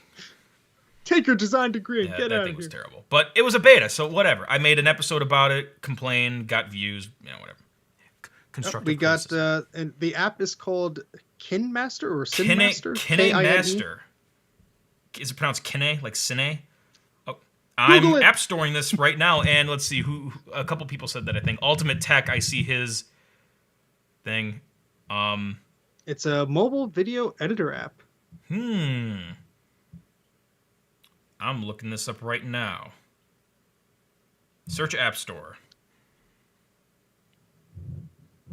Kine Master. Okay, wow. It's got great reviews or ratings. I can't look at it. It opened iTunes for me on my desktop. It says video layers. Yeah, playback multiple videos up to 9 at a time, depending on your device and video resolution. Interesting. Yeah, that might be what this is, and that might be like a new version for the iPhone 12 Pro that they were showing. Huh. Okay, then. Well, I'm gonna take a screenshot of that, and Yeah, I'm gonna look search at for it that too. more later when I'm not on the air. But yeah, well, thank you guys for saying that and actually being able to identify that. Hopefully you're right. Because I'm not fact checking it right now. We're just promoting some random guys. Yeah, whatever. It's free, so there you go. That's always cool though, you know, because I don't know if it's just me, but I usually just download a set of apps and that's what I use, unless I hear something or I see something that's really cool, I'll go use it or whatever. But it's nice to see that hey, there's this app that could do something crazy. Oh, I want to find that out and I want to download it. Absolutely. So to sum up, the iPhone 12 Pro carries over everything from the regular, but it's stainless steel instead of aluminum. It has that really nice IP68 rating. Apple ProRAW coming soon. Bigger sensor on that one. I think it was just on the one particular camera. I don't exactly remember. I'd have to go back and check. I think, yeah, I think The so. new sensor shift, optical image stabilization on the wide lens, and the telephoto lens also got a higher effective focal length, so you can zoom in more without doing digital zoom. And it has LiDAR. It comes in those 4 finishes, available in 6.1 inch and 6.7 inch displays. Again, those are also Super Retina XDR, just like the iPhone 12. And that starts at $9.99 USD, and those will be available starting. I forgot to write that down. I'm an idiot. I'm so dumb. I did while you look at that, I did find that the MagSafe charger is now available for $39. There you go, MagSafe for $39. I'm sorry, I forgot to write that note down. I'm such an idiot here. Doesn't tell you how long the cable is. That's kind of important to know. Okay. Thanks, Apple. The iPhone 12 Pro Is available for pre-order on October 16th. Okay, not bad. Yeah, apparently you can't buy the MagSafe charger yet, but it is on the page. Mm-hmm. That I wonder. So that works, I guess, against across all the iPhone 12 models. So that's Oh yeah, good. the MagSafe. Yeah. Yeah. Yeah, that's pretty exciting. It's good to see the MagSafe name back in the saddle. Yeah. First it's a quick take. Then Oh it's yeah, MagSafe. they What's going to be next? They brought the Quick Take name back. That's right. It's going to be at ease and Oh my launcher, gosh, and you get all these things. yeah. Performa. The iPhone Performa. Gee. Oh God, no, no! It'll be all plastic. No. I scared Steve. I'm sorry. 8 GB file size limit. Oh no. So iPhone 12 pre-order is October 16th, and the Max is November 6th. So basically, it boils down to the new smaller size and the new bigger size are the ones you have to wait until November for, but the other ones are October 16th, which is in 3 days for pre-order. So That's exciting though. You don't have to wait too long for it, and it gives me time to decide if I want to pull the trigger. I gotta make that decision quick. See, here's the weird thing. Like, if I wait to get the Pro Max, I'll be able to do I think a better camera comparison because I'll have a much beefier thing to compare to my 11 Pro. But like now it's going to be so much later. Like, is the trend going to keep going? Are people going to care if it's like a month later? I mean, I would hope so because hey, it's still an iPhone release. It's still going to circulate. So, but I think that's what I'm going to do. I might hold out for the Max. Dang it, this is like the iMac all over again. I had to get the one with the nano texture and the one without the nano texture so I can compare them and just get to it. And I did, like, no joke. Like, if you didn't see the episode, guys, I did an episode where I had two freaking iMacs on this desk and I was comparing the screen texture. Just I had iMac envy. Sorry.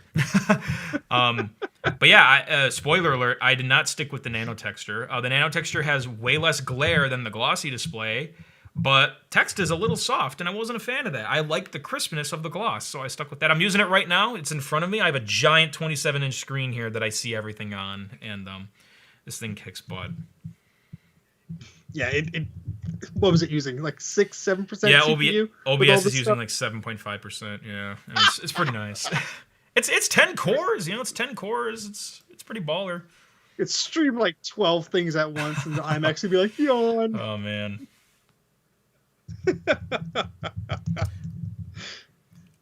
I think my YouTube chat on my iPad is working, but the YouTube chat in like Safari just like stopped updating. So I'm sorry if I missed anybody's comments. Feel free to like ask your questions again because it froze up for a sec. But yeah, that brings us to the end of the products. We covered the HomePod Mini, the iPhone 12, the iPhone 12 Mini, the iPhone 12 Pro, the iPhone 12 Max, and the the MagSafe accessories. So that's everything Apple talked about today. And we also did talk about some of the stuff they didn't talk about. And again, if anyone has any questions about stuff coming up or stuff they announced today, feel free to ask. We'll do our best to answer. Since we're live, we can do that. But yeah, upcoming things. I'm excited. Like, you got the AirPods Studio. AirTags are probably going to be in March. The first Apple Silicon MacBook, you're going to be seeing that in November. There will likely be another Apple event in November, so stay tuned. We're probably going to be right back here in a month. I'm legally obligated. Oh, I have to. I mean, the Computer Clan releases at least one episode of something every week. We don't do live streams every week, but we do episodes every week, our regular videos. But we try to live stream like once a month or so. But yeah, if we do it once a month, hey, there's an Apple event next month maybe. We'll live stream on that day. So what unreleased Apple thing are you most interested in procuring for yourself? Not just, oh, that's cool, but what are you waiting to buy from them that they haven't released yet? Nothing, honestly. I'm pretty content with everything. Like, I was waiting for the new iMac for a year, and they released it. I was so freaking happy. I'm using it right now, dude. That aside, though, I'm really excited, like eyes bugging out excited to see where Apple Silicon goes. Mm-hmm.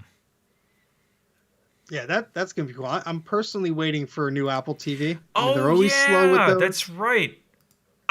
because I know the second I buy an Apple TV, they're gonna come out with a new one, and so I'm just like holding off. I have a Same 1080p one, here. I have a 4K Yeah. TV, and I'm just like, I every 4K app that I have on the television or the Blu-ray player is just terrible. Like it's stuttering, it's Oh no. crashing, it's just like ugh. And it's like just can I just have a 4K Apple TV? What blew me away is that the YouTube app on the Apple TV 4K didn't even I support know 4K. what. Like that was recent. I'm like, what?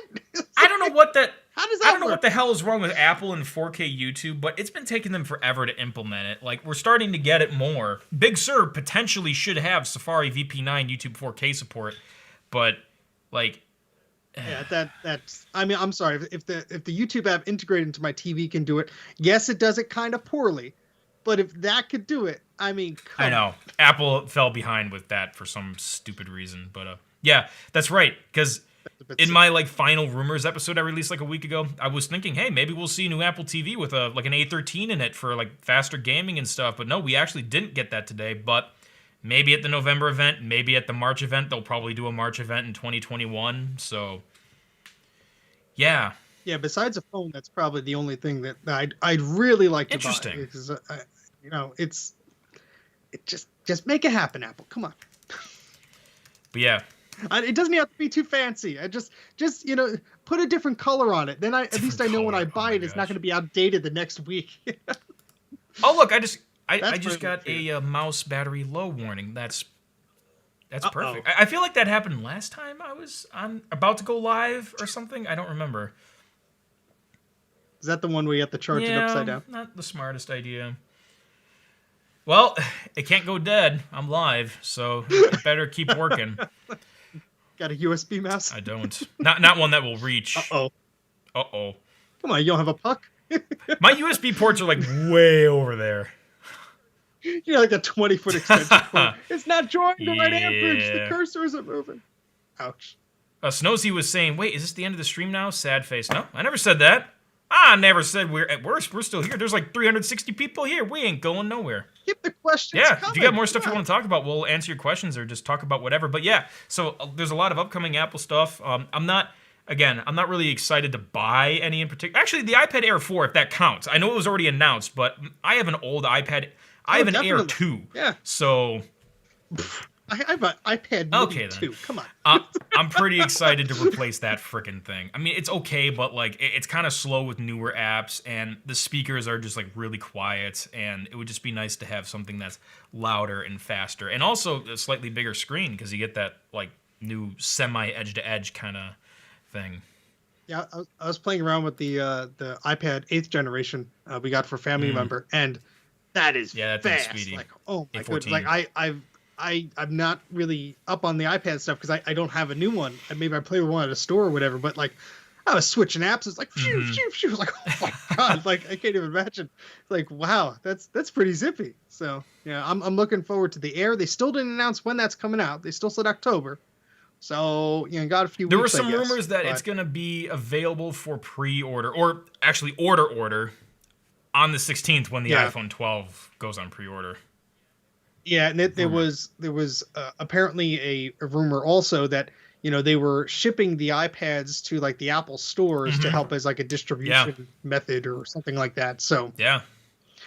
but I can't. I'm sort of I'm kind of thinking of the iPad Pro because the screen's a little bigger. But like I need that's something I need to see in person. I need to go to like an Apple store or a Best Buy. I need to see it in person. I want to play with the pencil, but the Pro doesn't have the fingerprint sensor on the sleep wake That's button. true. So I think and that's the Air kind of does. it's almost like a deal breaker, but it's like But it has Face come ID. on. I don't know. want Yeah, that. I know, but I mean, yeah, I mean, I'll use whatever method to unlock Sure. the phone, but So, Name Needed was asking about the AirPod Studio, and yeah, we have not seen those yet. I did talk about them a little bit in my like last minute leaks episode. No, they have still not shown them, and there's rumor that there might be like two tiers, like a cheaper tier and more of like a luxury tier. You could put them on any direction, and the channels will automatically reroute. The magnetic, like the cups and the head strap, will be like magnetic, so you can swap them out with different colors and stuff. And they're going to be wireless, active noise reduction, transparency mode. They're going to be pretty cool, but we still have not seen an official announcement. If you want to see potentially what they look like, go to my channel. Check out. It was like an episode I did like a couple videos ago. I showed some pictures from Fudge, who's a leaker in the community, and he showed two pictures, one picture and one video of what the AirPod Studio could look like. So you can check that out on my channel or on their Twitter. I forgot what their Twitter handle is though, but I show it in my video. So yay. Yeah, I mean, Macintosh Librarian in the chat is reminding me of AirTags again, and she has a great YouTube channel. Check it out if you guys haven't. But yeah, so people are saying March, but it's like, you know, is it going to be one of these things like with the Air Mat, you know, where it's like it just disappears? Oh yeah, the freaking Air Charger just. But they did show two. Didn't Apple show two different like charging things today when they were talking about the MagSafe? They showed one that the watch worked with too. It was in the keynote. Yeah, I thought they did. I was like live tweeting so fast, I think I missed that. But yeah, I think they did. Yeah, it was just like a very quick thing that they showed. I'm sure you'll find it on the website, but it reminded me of like the first. Remember when Apple used to do docks? Oh, yeah, docks. The first iPhone where it had the Bluetooth, you know, adapter earpiece, you know, charger right next to the iPhone dock. But yeah, I mean, it'd be nice if they did more of the along the lines of those things, but who knows? Yeah, I'm looking on their website. I don't see it. Let me go to maybe Apple Watch accessories or something. Yeah, I'm gonna thumb through the video here because it was definitely on. I remember, like heard it in the background. Yeah, but I want to see like what it plugs into. Like, is it you know just a standard thing, or is it? It looked like it was almost like a stand too. If anybody knows the timestamp of where that is in the keynote, let us know.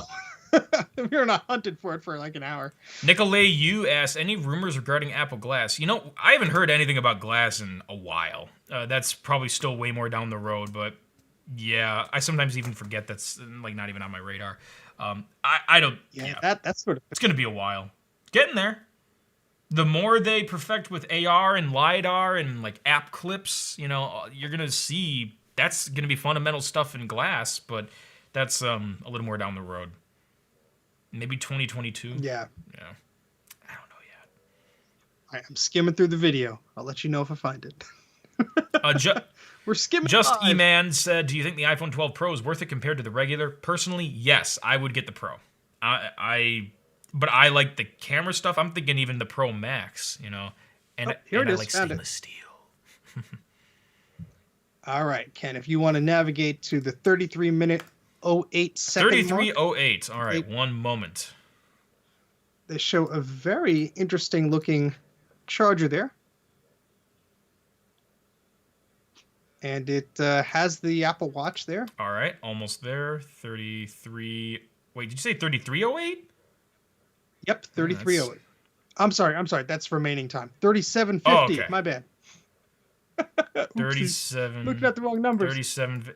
All right, here we go.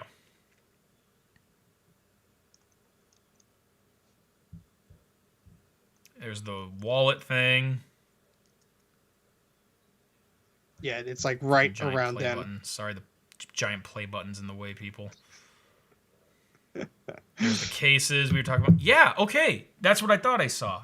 Yep. And it's there's this little thing that pops up in the center to, I guess, attach to the watch. Yeah, because it folds up and the inductive charger is there. But, yeah. I don't see that on the store anywhere. Is that even a thing that's available for purchase? Because I did not see that when I was scrolling through the accessories. If anyone could shed some light on that. Yeah. I mean, it might be one of those things where it's just something that's, you know, they're working on. They just don't announce it yet. But yeah, it just folds up. At least they're doing it just folds up into like this little book. Let's get an instant replay of that magnetic action.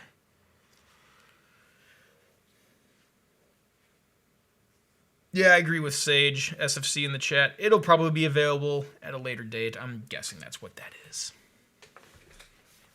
It looks very Apple-esque, though. So if it wasn't an Apple product, that would be very surprising to me. Especially, why would they promote a non-Apple product during their keynote? Yeah, pretty neat. So what are your thoughts, Ken, on what needs to be in a silicon MacBook for you? Is it just, you want it super light and portable, or do you want some other crazy killer feature? So personally, like something that doesn't like run as hot or as loud. Because one thing I really like about the iMac is it's quiet. My MacBook Pro, the fans were blaring on that thing all the freaking time. So if they can, get the performance per watt down, and they can get the performance without having to put out as much heat and crank the fans as much, that would be nice. But it's also not a deal breaker. I used my laptop for almost 7 years, and the fans didn't drive me crazy, so I didn't mind. The future opportunities with this thing is great. Like the neural engine, think about all the machine learning and like AI kind of shit you can do with. Steve Wozniak says it's not really intelligence, but we're just going to call it that for now because that's what everybody knows it as. All the things you can do with machine learning and AI with the neural engine. And I think there's a lot of possibility here. The main thing is going to be software compatibility. We know there's going to be some speed bumps with that. It's a transition. Yeah. Yeah. I mean, it's, I would love to have a MacBook that's light and that's, not a freaking hot plate on your lap. Remember when Apple started calling them notebook computers because they weren't laptops, because you weren't supposed to put them on your lap because they were getting so hot.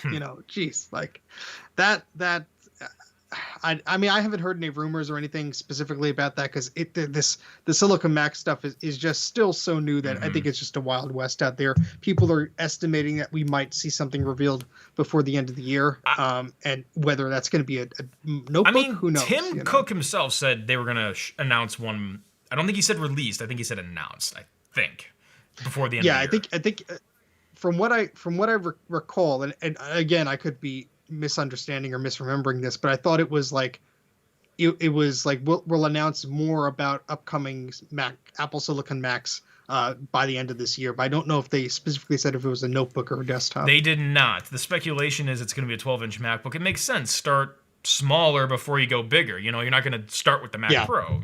That'll be last. Yeah, unfortunately. Which I guess is good. You want to get all the kinks out in your consumer level products before you go sell someone a 20 grand tower that has some bugs in it. But I mean, it's going to be interesting because you're going to have the ability to, run these Catalyst apps and stuff like that. I mean, I wonder just how much they're going to push it to stay like a MacBook. I know that Apple has especially when Steve was there, they were very adamant that they're not doing these like 2-in-1 netbook type things with the touch screen and all that. So who knows what they're going to do, but it'd be very interesting to see. Yeah, I'm excited to see November. Again, for those who are just tuning in, we're just kind of finishing up the main Apple event stuff today, but we're talking about the future. There might be another Apple event in November, making 3 in a row. So we'll see then. But I want to buy one. I want to buy one to try it out, at least. Oh, definitely. I mean, that'll be cool, because there's still the NDA over like anybody who's looking at one right now. So not a lot of information is getting out there about the Apple Silicon Mac. I mean, even like their developer kits, like those are NDA. Like you can't take pictures of that shit, man. You got that? You can't post photos. Nope. Unless you're Apple Insider and you want to be ballsy and try it. Yeah, but those. Well, I mean, we're talking about that. I mean, so the iPhones that came out today have a A14 Bionic, and I believe the developer Mac Mini was a A12X or Z. Yeah, there's a letter at the end of it. Which is so that means this iPhone is probably faster than that Mac Mini developer kit.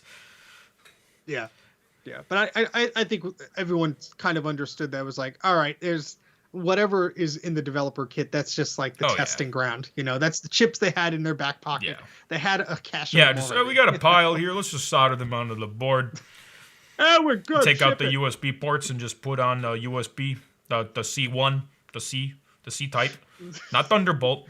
I feel like it's like the old performers back in the day. Oh, you don't got an Ethernet card? Just put a piece of plastic over it. You're good. Call it a day. Okay, that's lunch. All right, it's shit.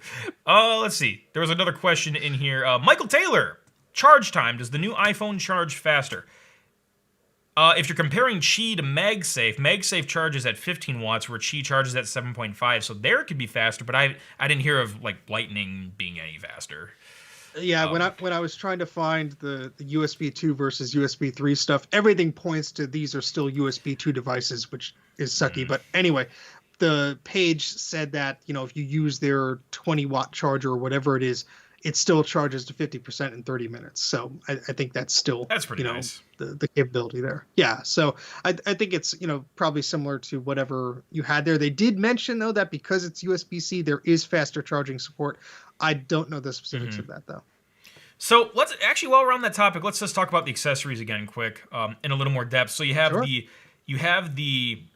cases that have MagSafe built in, so you can charge through the case.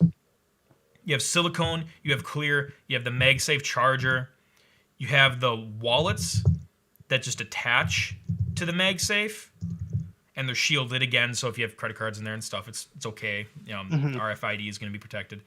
I mean, I think it looks kind of cool. Again, I'm not a case user.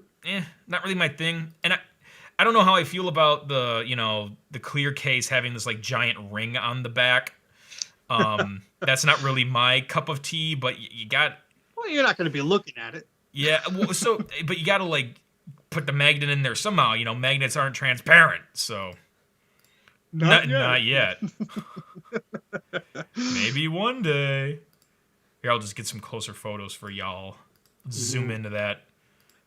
I just want to know how long that MagSafe charger cable is.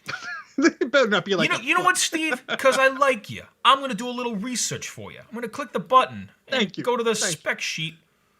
It very much appreciate. It is.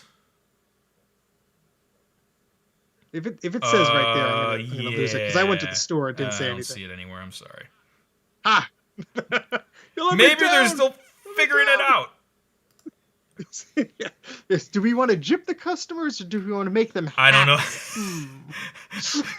I don't know how long the MagSafe charger is. I'm sorry. If anybody has like some inside scoops, feel free to let us know.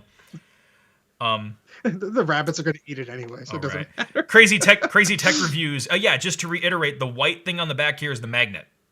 So this is where the MagSafe attaches. The magnet is inside this white part here. But in the silicone one, it's just in the silicone. That's why you don't see it, because silicone is opaque, so it covers it up. But in the clear one, magnets aren't transparent, so you got to put them in something. If that makes sense. Yeah. I think someone like people are saying in the chat, there's going to be like an iBook yo-yo charger with the cable charger that's going to just like snap on the back of the phone, and you're going to be able to wrap the cable around, and it'll be bulky, but I'm sure somebody will do it. Yo-yo charger, good iBook memories, yeah. Mm-hmm. Yeah. My MagSafe isn't working. My charger's the size of the phone. That's just so cool that they brought MagSafe back. I can't get over that. I'm excited. I might get a freaking MagSafe charger. Even though I really don't need one. Don't plug that in. Oh, gee. I just want to like have the satisfaction of a magnet going and just like pulling it together. So, yeah, someone's going to go to the Apple store in a few years and be like, but this is a MagSafe, and I plugged it into the phone and it started sparking. I just want to like call Apple and be like, yeah, I got a MacBook with a MagSafe. Does that work with the new iPhone 12? No, you idiot. You don't deserve an iPhone. Get rid of that. Go back to Android. Could you please give me your order number? Okay. Yeah, I'm just going to go ahead and cancel that for you, sir. You clearly don't understand what you just purchased. Thank you. Speaking of things, I know there were some people complaining about like getting the measurements wrong for the loops for the new Apple Watch, the solo loops. All right, didn't you have experience with that? Mine came out fine, and I just want to admit this.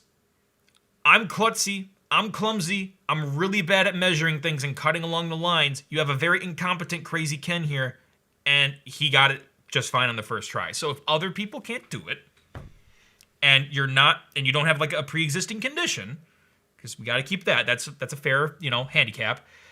If other people couldn't do it and they're complaining, maybe you don't deserve an Apple Watch. Of course, I'm joking. Mistakes happen. But I thought the tool worked fine. I know people complained about it. You print it off, you measure it with your wrist, but they also put a thing on there that says, hey, put your credit card here so you know that the printed tool is the scale it needs to be. And it worked for me, but apparently a lot of people had problems.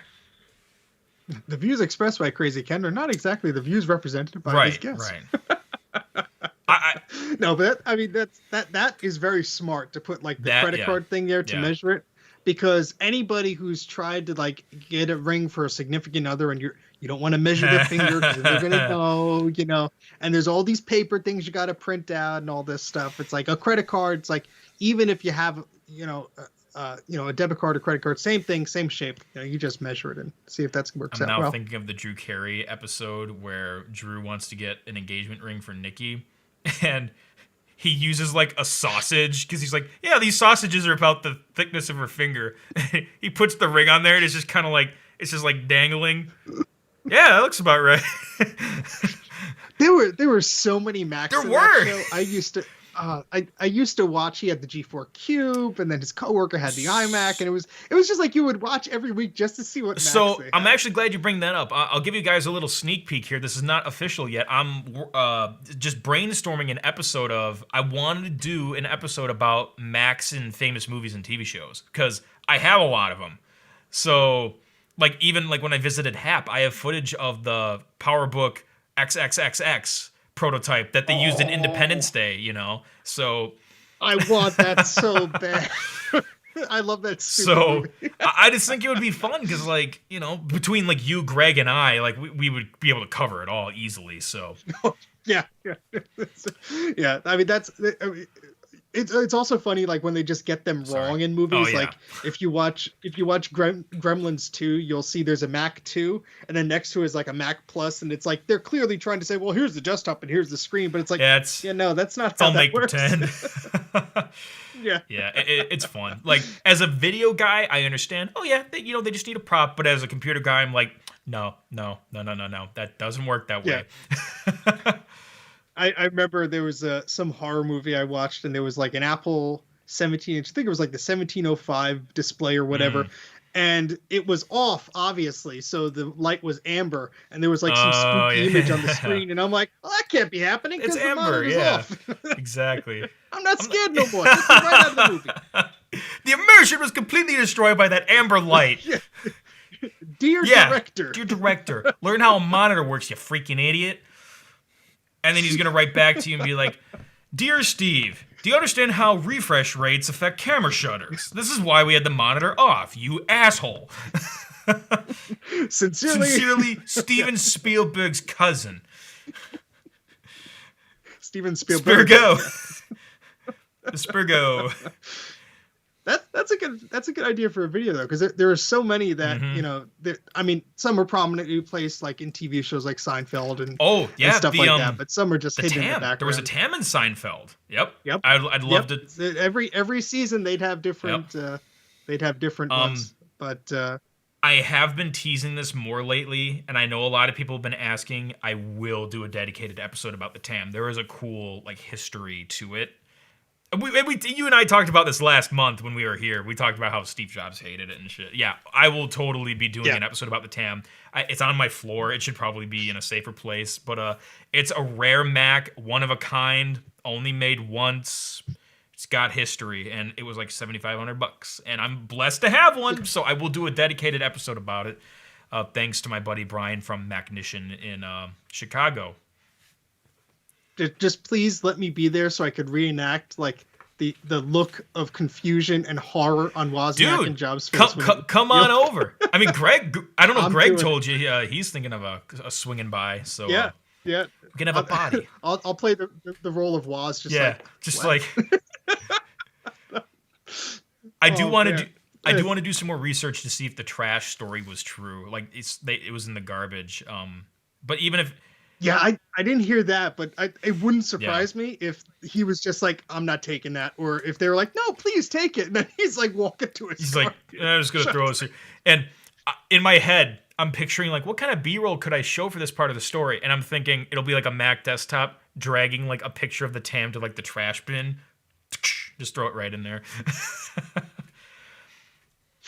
Oh man, it's just that whole video is just so, you could just feel so cringy and awkward just by watching it that you can't look. You just gotta look. So away. uncomfortable. Like I was looking at Steve Jobs' face, and I was like, if Steve has to be here for 5 more seconds, he is going to punch somebody. Like, stop this demo now. Anyway, Oh Stay man. tuned for that episode about that rare Mac, because I will be covering that. And of course, I did already do like a first impressions episode about this, but the mod book, this thing is pretty rare and pretty special, and there's also Oh, a history there too, and I'll be talking about that as well. That's gonna be a lot of fun. that is a really cool machine. I loved Oh, your thank you, video on appreciate it. that. Snazzy Labs watched it Yeah, too. Apparently, he left a comment on there, which I was very grateful to see. So. nice.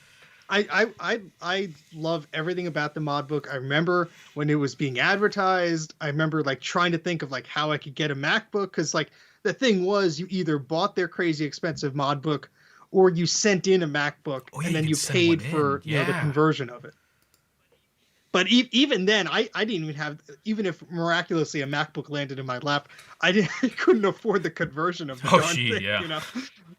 But I mean, a few years ago, I bought one of the Lenovo branded, ThinkPads that has, I think it's the X201 or something like that, and it has a full Wacom, digitizer Oh, on the yeah. screen. It's only a 12-inch screen, but it's full supported in Photoshop. It's not some knockoff. It's an actual Wacom branded one, and it works beautifully. Now, like a mod book, there's always these awkward things of like, well, how do I do a Command Z? How do I undo a layer? How do I, redo this? How do I right click and stuff like that? And it's not perfect because, it's a touch screen with a pen, and, you could either have the keyboard there or you could swirl it around or whatever. But, just having that is cool because, it's nice just to draw right on there. I'm very curious to see how, the iPad Air with the pencil compares to that, because I'm sort of used to the way this is working. Not that I have too much, time to draw and stuff like that, but I would be really interested in, if I'm ever there one day, to just, draw a little bit on that mod book, Yeah. see how it works out. I mean, in all honesty, if you can make some time, swing by. You can play with all the gadgets. You can pretend to be Steve Wozniak and like do whatever. I mean, Like, Steve, you've been here for like Yeah, 3 weeks now. You like gotta Steve, go. when I said you could come here, I didn't mean for 3 weeks. But no, I mean, I've had people come by. I've had collaborators come by. Sometimes I wanted to do more like with like Vintage Computer Festival Midwest and stuff. I wanted to be like, hey, we can maybe do some studio tours and stuff. But with COVID going on, it's like all that is out of the question right now. So it's on a Yeah. case by case basis. Yeah. Um, Yeah, it is difficult, but it's like the VCF East just happened, and I completely forgot about it this weekend. I'm sitting around not was it doing like a anything. virtual And- thing? Yeah, and I see a tweet, and I'm like, well, that ended 15 minutes Yeah. ago. I wanted to have a booth. I wanted to do a presentation. Like I was gonna like print banners and business cards. I was like so excited, but yeah, this year has been weird. Yeah, I had a few people that we were gonna have a table. We were going to VCF East. I was gonna bring like an Apple III, just some an Apple weird III, oddball yeah. stuff that you don't Yeah. see. That would have been fun to do, but it's like, if it's virtual, yeah, I could send you a picture, a big whoop. But having these machines run in person would have been cool. But Yeah. yeah, maybe we'll tag team one of them one year, and I'll bring a that'd be bunch of crap sweet. with me. That'd be sweet. Yeah, because I watch the table while you get right, lunch, and then you etc. switch, But yeah, I was gonna do the same thing. I was gonna bring some like rare stuff just to try to like get attention. Hey, Mighty Raptor's in the chat. Oh, SFC deleted your message. Oh, what happened? Because he said China. Oh, he was just joking. SFC. I know Mighty. He was kidding. Sorry. Anyway, yeah, I wanted to have like some vintage stuff there so people could like play, and then they maybe see the banner and they're like, oh, hey, okay. Oh, so what do you do? Oh, hey, here's a card. Here's a T-shirt. Yeah, Um, yeah. And that's what I love about those Yeah. festivals. It's like you meet so many people, and obviously, yeah. the way things are now, being safe is fine. That's the best thing you got to do at this point. But it's like with virtual stuff like that, it makes it a little more difficult. Yeah, the so- virtual stuff, it's better than nothing, but the two things that it really kills is, well, one, you can't just like buy stuff as easily. Like you can get stuff dirt cheap at these festivals because there's no shipping. People just want to get rid of stuff. I got that Next Cube with the monitor, keyboard, and mouse for $600. That was dirt cheap. And the other thing is you can't like, you can't like, what's the expression? Rub elbows? You can't rub Yeah, elbows as yeah. easily. The serendipity is just like sucked away. You're just shouting over a Zoom Yeah, call. Hey! Get It- muted. it's not the same. So hopefully, No. I'll be honest, I don't have a ton of hopes for 2021 either. At least the first half of 2021. But hopefully it gets better second half in 2022. But it's going to be a while. I talked to a buddy who knows a pharmacist, and he was talking to this pharmacist guy, and he's like, "Yeah, it's probably going to be 2 or 3 years before normality resumes, and probably will be. So let's just, keep plugging along." Does the Apple Portrait display count as carry-on luggage? Can I bring that Dude, to you? flying with that, dude, that's the tricky part. Yeah. Yeah. Like there's some other My PowerBook got other smashed. YouTubers I want to collaborate with on like some rare stuff, but it's like, they got to come to me. I want to go to them because I want to see their studios and stuff, but it's like I can't fly with like a Nextcube, and I really don't want to ship it either. And I also don't want to road trip 20 hours. Well, before you said road trip 20 hours, I was about to say, well, I have a bunch of crap here. You come play around Yeah, for I know. weeks, but yeah. I was thinking though, and maybe say if this is a dumb idea, but let's say I was gonna go collaborate with someone on the Nextcube, for example. Let's say I was gonna bring it to their studio. What I would do is I would disassemble it, and I would super carefully package the hard drive in one box, super carefully with ESD wrap and everything, package the board in another box, and then package like the cube itself in another box. So like all three of those things are separate and they won't shock, inside each other. That's fine, except then one box will get lost. No, I know. And then one, so I would have to I insure the shit out of that stuff. So, or hey, maybe I get an Apple Tile or an Apple Tag Plus Pro that has GPS magnification beaming lasers. It's on the moon. How did it get there? Damn it, Tom Hanks! What are you doing? Ron Howard, you son of a bitch! Yeah. Apollo 13, favorite movie, or one of my favorite movies. Bruce is saying you could come to Australia. I mean, that'll just be even easier to get to. I'll just take. Can I be in your luggage? I don't want to pay. I'll just take a rowboat. Go to Australia. Ken was never. Yeah, like again. he just vanishes in the ocean. You're gonna be talking to your Nextcube like it's a Wilson. Oh from Castaway. gosh, dude! I told you it was a bad idea. Oh, so what would I call him? Like, would I just call him Next because that's the name written on there? But that doesn't sound as QB. Yeah, QB. Something like that. I don't know. Yeah, it's something that you have to be able to yell. Right. Next. That's the thing. Is it really? Because Next has that hard consonant ending. You need something with a long vowel. That's why Wilson works so well because you have the O. Yeah. Anyway, welcome to linguistics.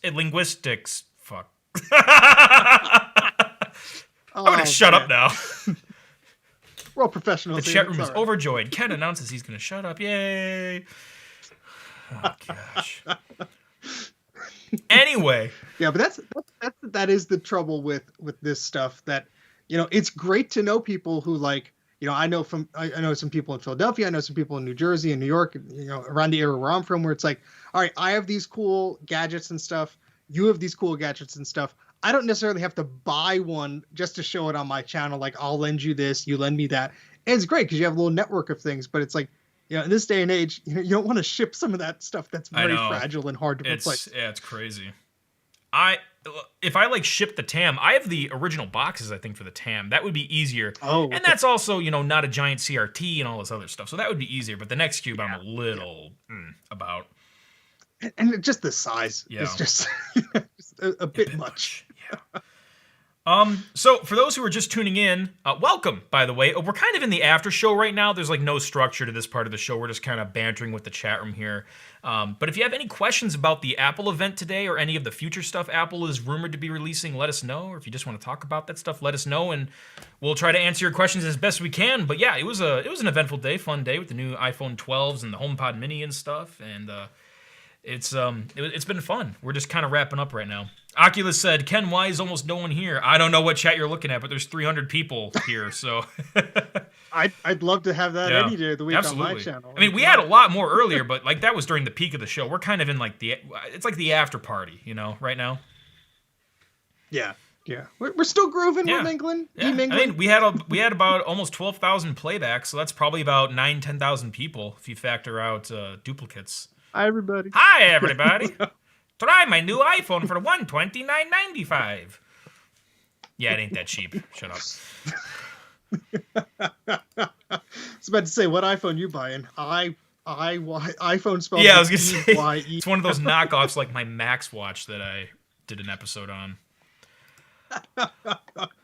Yeah, the big button at the bottom of the screen didn't give it away. Okay. But I'll be honest, like I did not notice that when I was doing the initial research until it was in my hand. I did not notice there was a little button on there. um so also another thing today, just want to remind everyone, it is also Amazon Prime Day, so it also goes to tomorrow, so you can get some good deals. But also, the Computer Clan is an Amazon associate, and we have links on our website right here that break down the equipment that I use to make my stuff. I even have a budget list too. Maybe you just need an SD card, whatever. And anything you buy from those lists, we actually get a commission. So full disclosure, FTC, you watching this, I'm disclosing this, you can't punish me. We do get a commission. So if you buy through those lists, you get what you want, and you support the channel. So I really appreciate that. But here's the other cool thing. Maybe you want to buy some other great stuff in Prime deals that aren't on the list. There's a button on this website, thecomputerclan.com/gear. You can shop all of Amazon. Buy anything on Amazon, and you'll be supporting the Computer Clan channel. You don't need to buy anything particular on our list. You can buy anything you want. It doesn't cost you anything extra, yet you'll still be supporting the channel. So I appreciate that very, very much. And if you want to support us another way, plus get some awesome perks, including the ones you see here, we are on Patreon, so you can go to patreon.com/crazyken and pledge there. You can get some awesome perks, and you'll be supporting the channel there as well. So thank you very much. Thank you very much. You are so stupid. Yeah, okay, we're going into impressions now. All right. Get a little loopy? That's Yeah. okay. That's what happens at the end Oh, of the day. yeah. SFC said, by the way, any update on the Computer Clan website? So, here's the situation with that. I prototyped a responsive design homepage, and I'm actually pretty happy with it. But I don't know. The thing is, I spend so much time working on the episodes. Like, it's hard to make time to work on my website.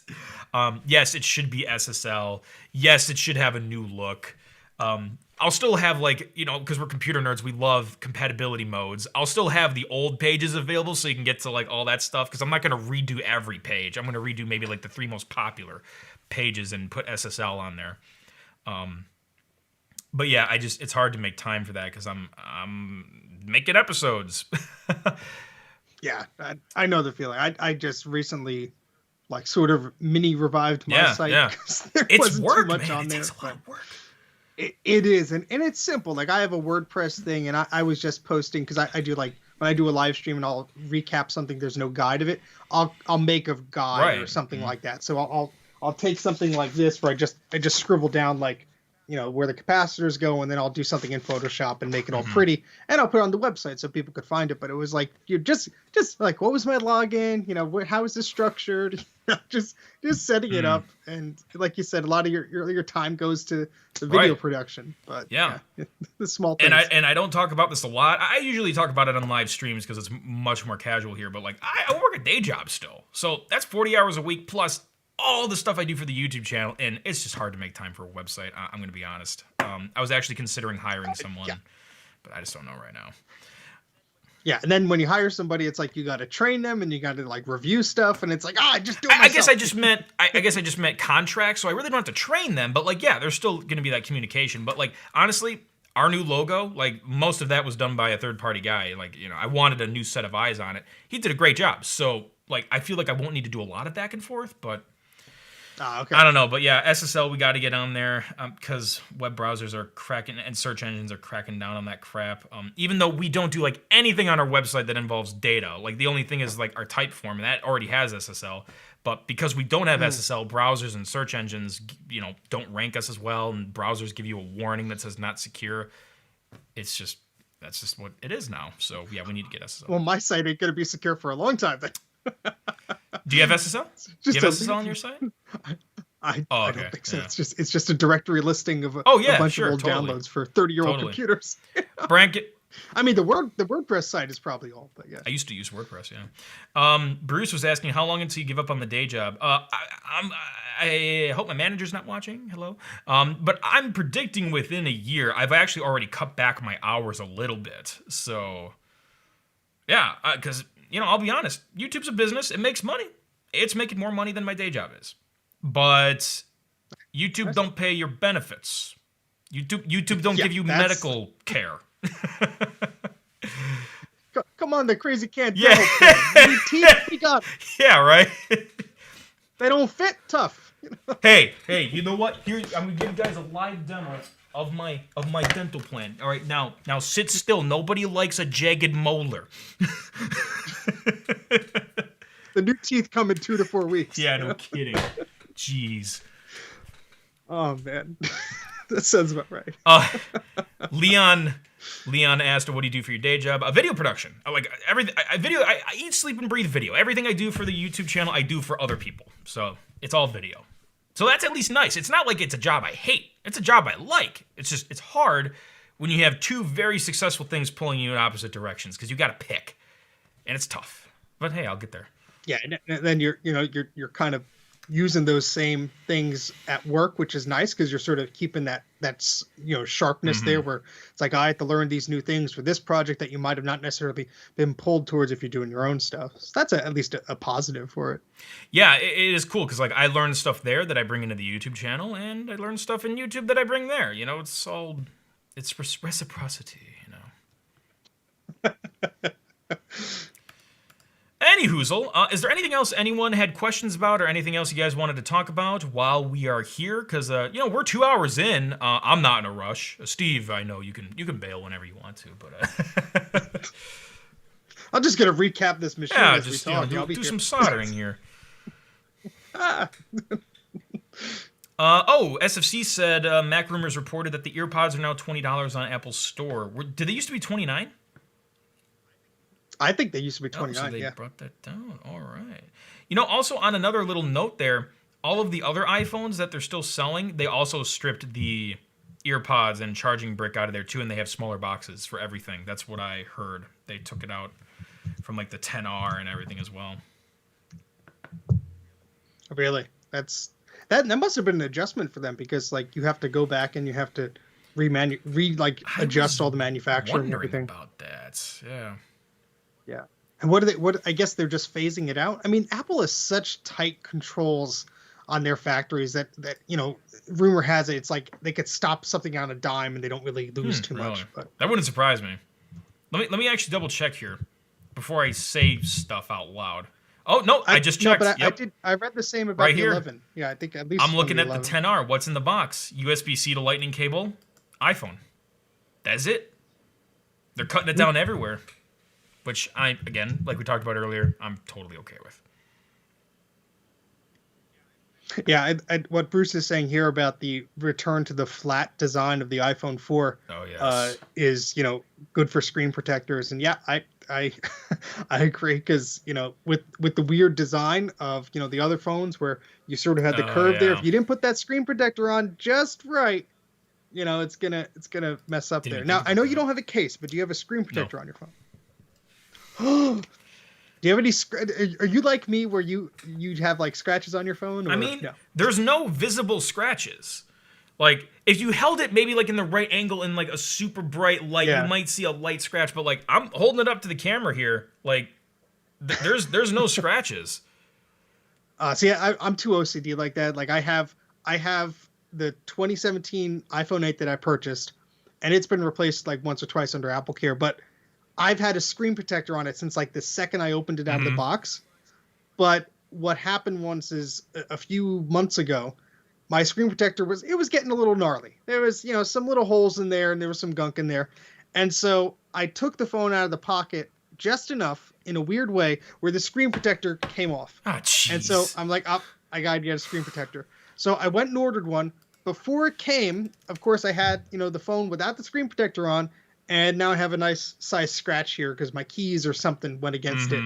And it's not super noticeable, but I know it's there, and that's just that's I'm sorry.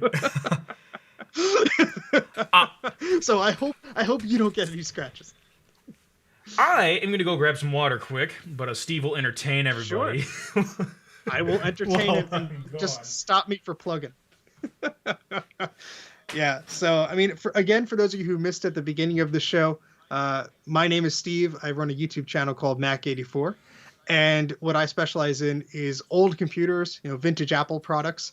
So, your beige computers, your iMacs, your PowerPC stuff, your 68K stuff.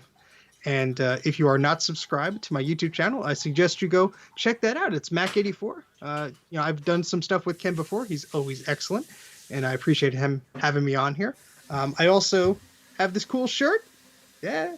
So if you want one of those shirts, there is a promo code. I'll paste it in the chat there. You get $6 off. The code is SaneSteve. Just go to teespring.com/stores/Mac84. You can go pick up one of those shirts. But I am not Steve Jobs. No. there's a few differences between us. But I do like recapping old computers. I like fixing stuff. A lot of vintage tech stuff is really what I'm into. Yeah, that's about it. But yeah, I like this stuff. I've always liked Apple stuff. I've never been a PC person. I do use PCs, but I've been with the Apple product lifestyle, since it was unpopular. So, just telling them how deep my roots are in this Mac stuff, because you do get a lot of people who are doing these YouTube stuffs or whatever, and they're new to Apple or something like that. But it's like, I got made fun of as a kid for only having a mouse with one button, and I couldn't play all the games that everyone else could. So I've been through it. Let me have the vintage Apple cred there. Yeah, I got my fair share of crap like in middle school, because kids have nothing better to do for using a Mac, course. and I'm just like, yeah, I don't care. I will never forget, and he was a good friend of mine who came over, and I think it must have been elementary school, and I had a Power Macintosh 7180 that my dad appropriated from his old office, and so it was an old computer for him to have been able to do that. But we were trying to load some game on there, and he's like, "This is slower than molasses in January. Like, this is a slow computer." And I'm like, "Well, that's what I got." But yeah, I was just plugging my own channel there. Oh yeah, absolutely. So people know where you have the right to do that as much as you want.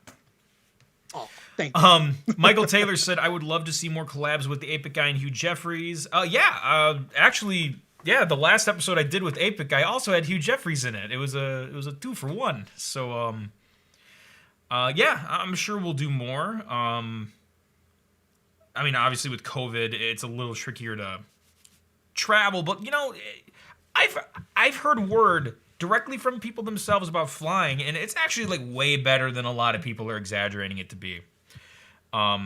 And like they've been flying, and they haven't gotten sick. The airports are like empty. There's no middle seats on planes being booked. It's but I can still understand the concern. Like, I don't really want to be sitting next to someone who I don't know where they've been, for 5 hours straight. Yeah. So it's tough right now. Yeah, it's different if you a friend or a family member, and you've had contact with them all along. Where they've been, essentially. That's a little different from let me just go on some metal tube in the sky for a few hours with recirculated air. And I'm not a huge fan of I fly when I have to, but it's like I'm not gonna just go. What I'm trying to say is, when everything is like back to normal, I'll go fly, and then all the prices will be high, and I'll be cramped in between two people in a seat anyway. I mean, that's another thing too. The prices are low right now, which is nice. I just don't got anywhere to go. Oh boy, someone asked me the question of how much Mac stuff I actually have. Great, you just made this stream take 4 more hours. I'm going to go to bed. Just let him do it. I'm going to go sleep. We could do a guessing game. Yeah. How many Macintosh computers do you think I have? Working and non-working. Let's see. I would say, oh gosh, at least 150. Oh, that's a good guess. That's a good guess. It's probably closer to 200. Okay. I think I stopped counting at about 170-ish. Yeah. So, and what happens is, somebody like a friend of mine from the recycling center will just give me like a stack of power books and be like, "Yeah, these are going to be thrown out here." And I'm like, "Okay, where can I put these?" So they add up. They totally do.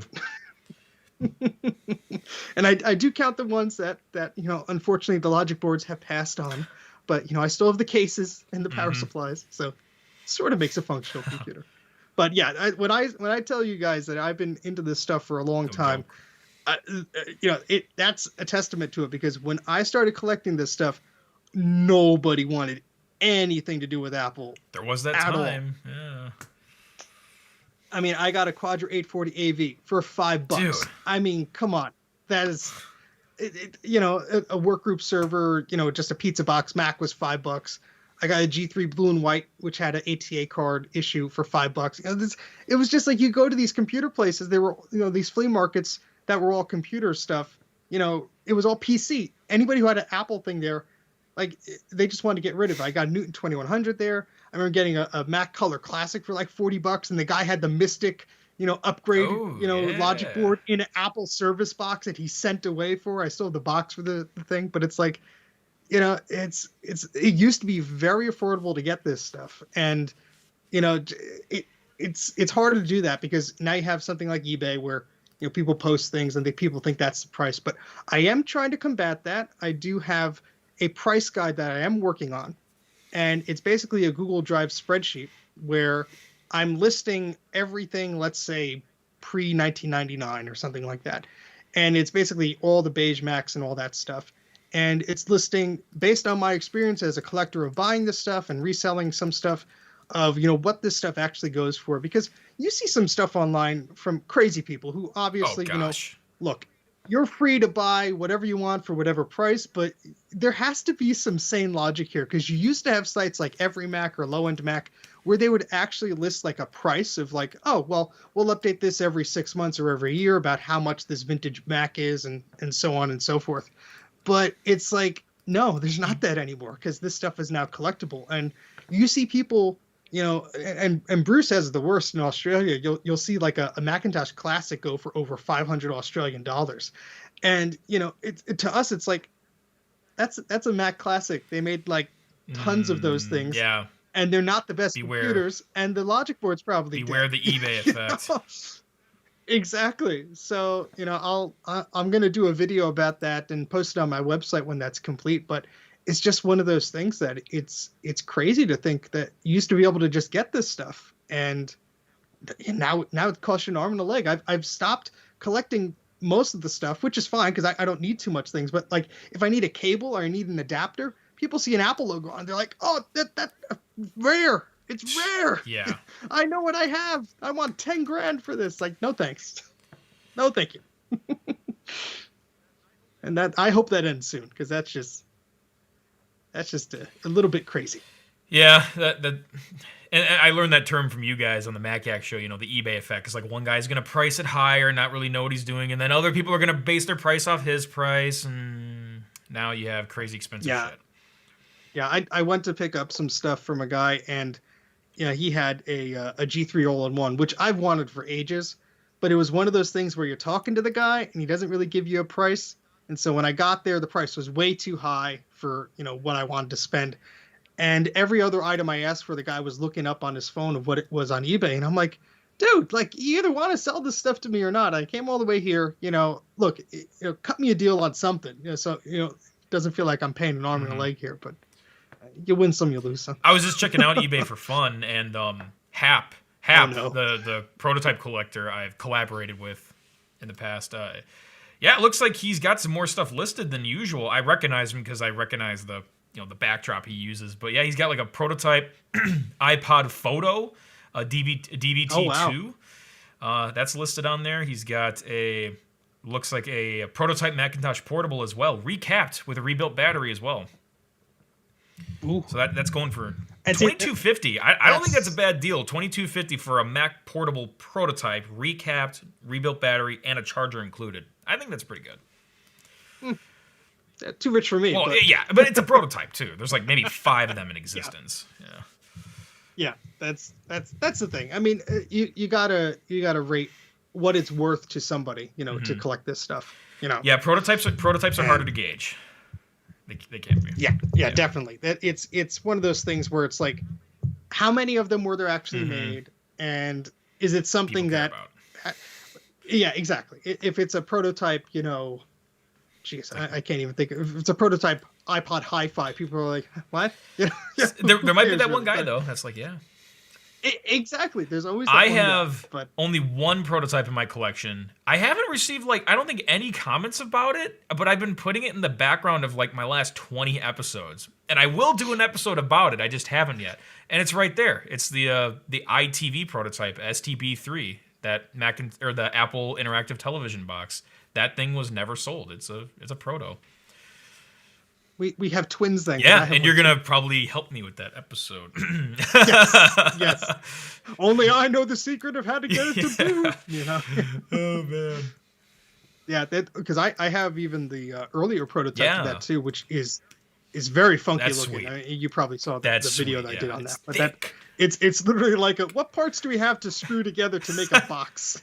Right, that's all it is. And yeah, even like this one, it's slimmer and nicer. But you open it up, and it's like, oh, this looks kind of like a Power Mac, like a Yeah, it's a LC3 LC3, with yeah. a different chip Yeah. and a little board Yeah. on it, and that's it. It's like, okay, what do I do now? That it is a little neat product, and it's very interesting that there are so many of them out there. You hear conflicting reports of like there was in a beta test for this and that, and I know hotels had them. Apparently, like the Disneyland That's what I've heard Hotel too. did a trial, and they had a bunch of them. So very interesting to look at that stuff, and that's I think one of the more attainable prototypes when they make so many of them. And it's like, okay, I got a prototype. And it's like, at least you could say you've touched Right. one. The elusive thing is the software, because you can't connect it. There's no like television network thing to connect to anymore. So like I'm trying to find like old tapes and stuff, and the only thing I could find was like this thing with Guy Kawasaki at I think Yep. I remember yeah, said it was that like to at you, yeah. Macworld, and like way in the corner, oh, there's the TV hooked up to a TV, and you can see the menu Yep. a little bit, and the camera panned away. Like that's all you got. Yeah, it's VHS, it's blurry. It's like, Yeah. no, wait, zoom Yeah. in. So Yeah, because the trick with that is I believe the video circuitry is just not programmed into the ROM. There's no drivers or software for it. So it would have downloaded that over the network, and that port that looks like an Ethernet port is not actually an Oh, Ethernet port. It's some really? other networking stuff. Yeah, it's an E1 connection, I believe, or at least a spin-off of that. So you need like some very specialized equipment to actually send a signal that would receive, and then you have to reverse engineer like how you would actually send a signal that the thing is looking for and all that stuff. And and I mean, all the most I've got mine to do was boot up headless, and the only way I knew it was there is I had some networking software that detected it was on. But it is a very interesting piece of tech, and they are very cool to look at. I mean, that form factor just screams like 1990s multimedia, center type stuff that you put in your rack of your VCR and your stereo Yeah. and stuff like that. I just like black. I like black. I mean, that was also at a time where the only black things that Apple was selling were like their power books and Yeah. stuff. So it was interesting to see. Oh, and the power CD and stuff like that. But it was interesting to see that they had this strange looking thing, and that's how I found it on eBay once. I'm like, what is that? It's a cool little device for Totally. sure. I wonder how many Apple TVs you could shove in there. Yeah, no kidding. I got the first gen Apple TV like sitting behind me here. It's about yay big. You could probably put like if you Yeah. take the board and the power supply out, you could probably fit like 5 or 6 in there. You put one of each Yeah. generation. There's an HDMI switch on the back. Oh man, We modded the prototype. We made it made cry. it cry. Oh yeah, Chris. It is.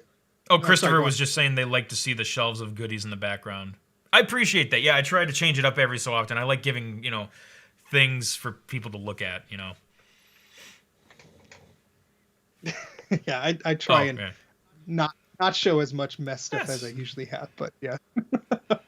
The shelves are on the other side of the basement, so you can't see all the goodies. But maybe for the next show I'll stream and you'll just see all the different iMacs in the background for my background. Yeah, I mean, if Apple does this November event, we'll be right back here in a month, guys. Stay tuned for that.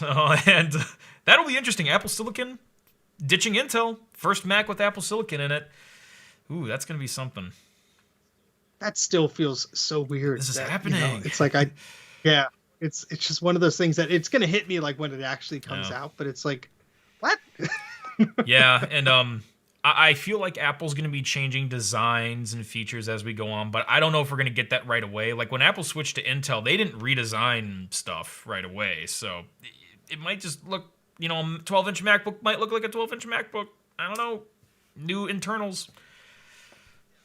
Yeah, yeah. Just like the Mac Mini prototype, the developer transition kit. It's like it looks like a Mac Mini. Yeah. But yeah, it would be cool to see, because these devices have different, thermal, requirements and all this stuff of how far they could push the designs of these things. Yeah, absolutely. Well, guys, that covers like everything and more. Whenever I can get my hands on an iPhone 12, whatever model I end up getting. I mean, it might be a little weird this time because there's pre-orders for one and then like pre-orders for the other is like a month later, kind of like what happened with the iPhone 10. So I'm not sure when I'm going to get it, but I will order it as soon as I can. I just don't know if I'm going to go with the Pro Max or the Pro. I don't know yet. I gotta like meditate because the Pro I can get pre-order in 3 days. The Pro Max I can't pre-order until like November. But whenever I can get my hands on that, I would love to do. My main idea is a camera comparison to the 11 Pro.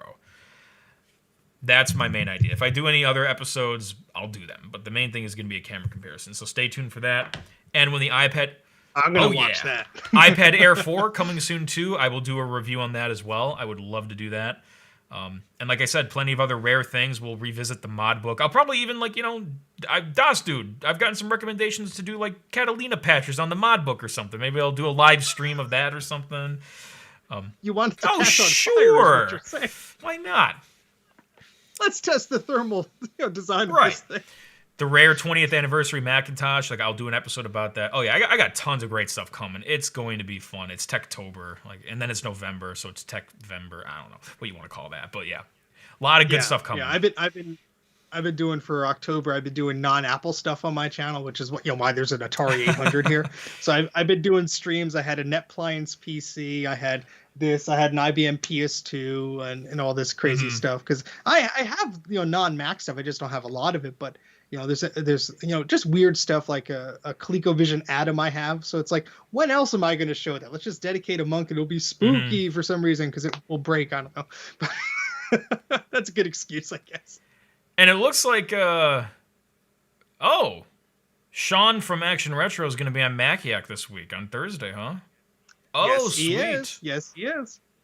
And he just got his, we had to do some extra work on his cursed Macintosh. The black one? The black SE? Yeah. Yes, the Macintosh SE that was cursed, yeah. And this thing was a little haunted, too. There's something wrong with the ROM, and, yeah, it's a little spooky. Hopefully that curse didn't spread, Sean. Hopefully not. I know the Krazy Ken curse is real, but his curse, I don't know how his curse works. You know that thing I said about you being able to visit? Maybe it's not a good idea. Yeah. Every single computer. Oh, boy. But yeah, our Maciac show is going to be a retro themed show, which is going to be cool. So we're going to be talking about old vintage stuff, beige stuff. So if you guys are into that, check that out.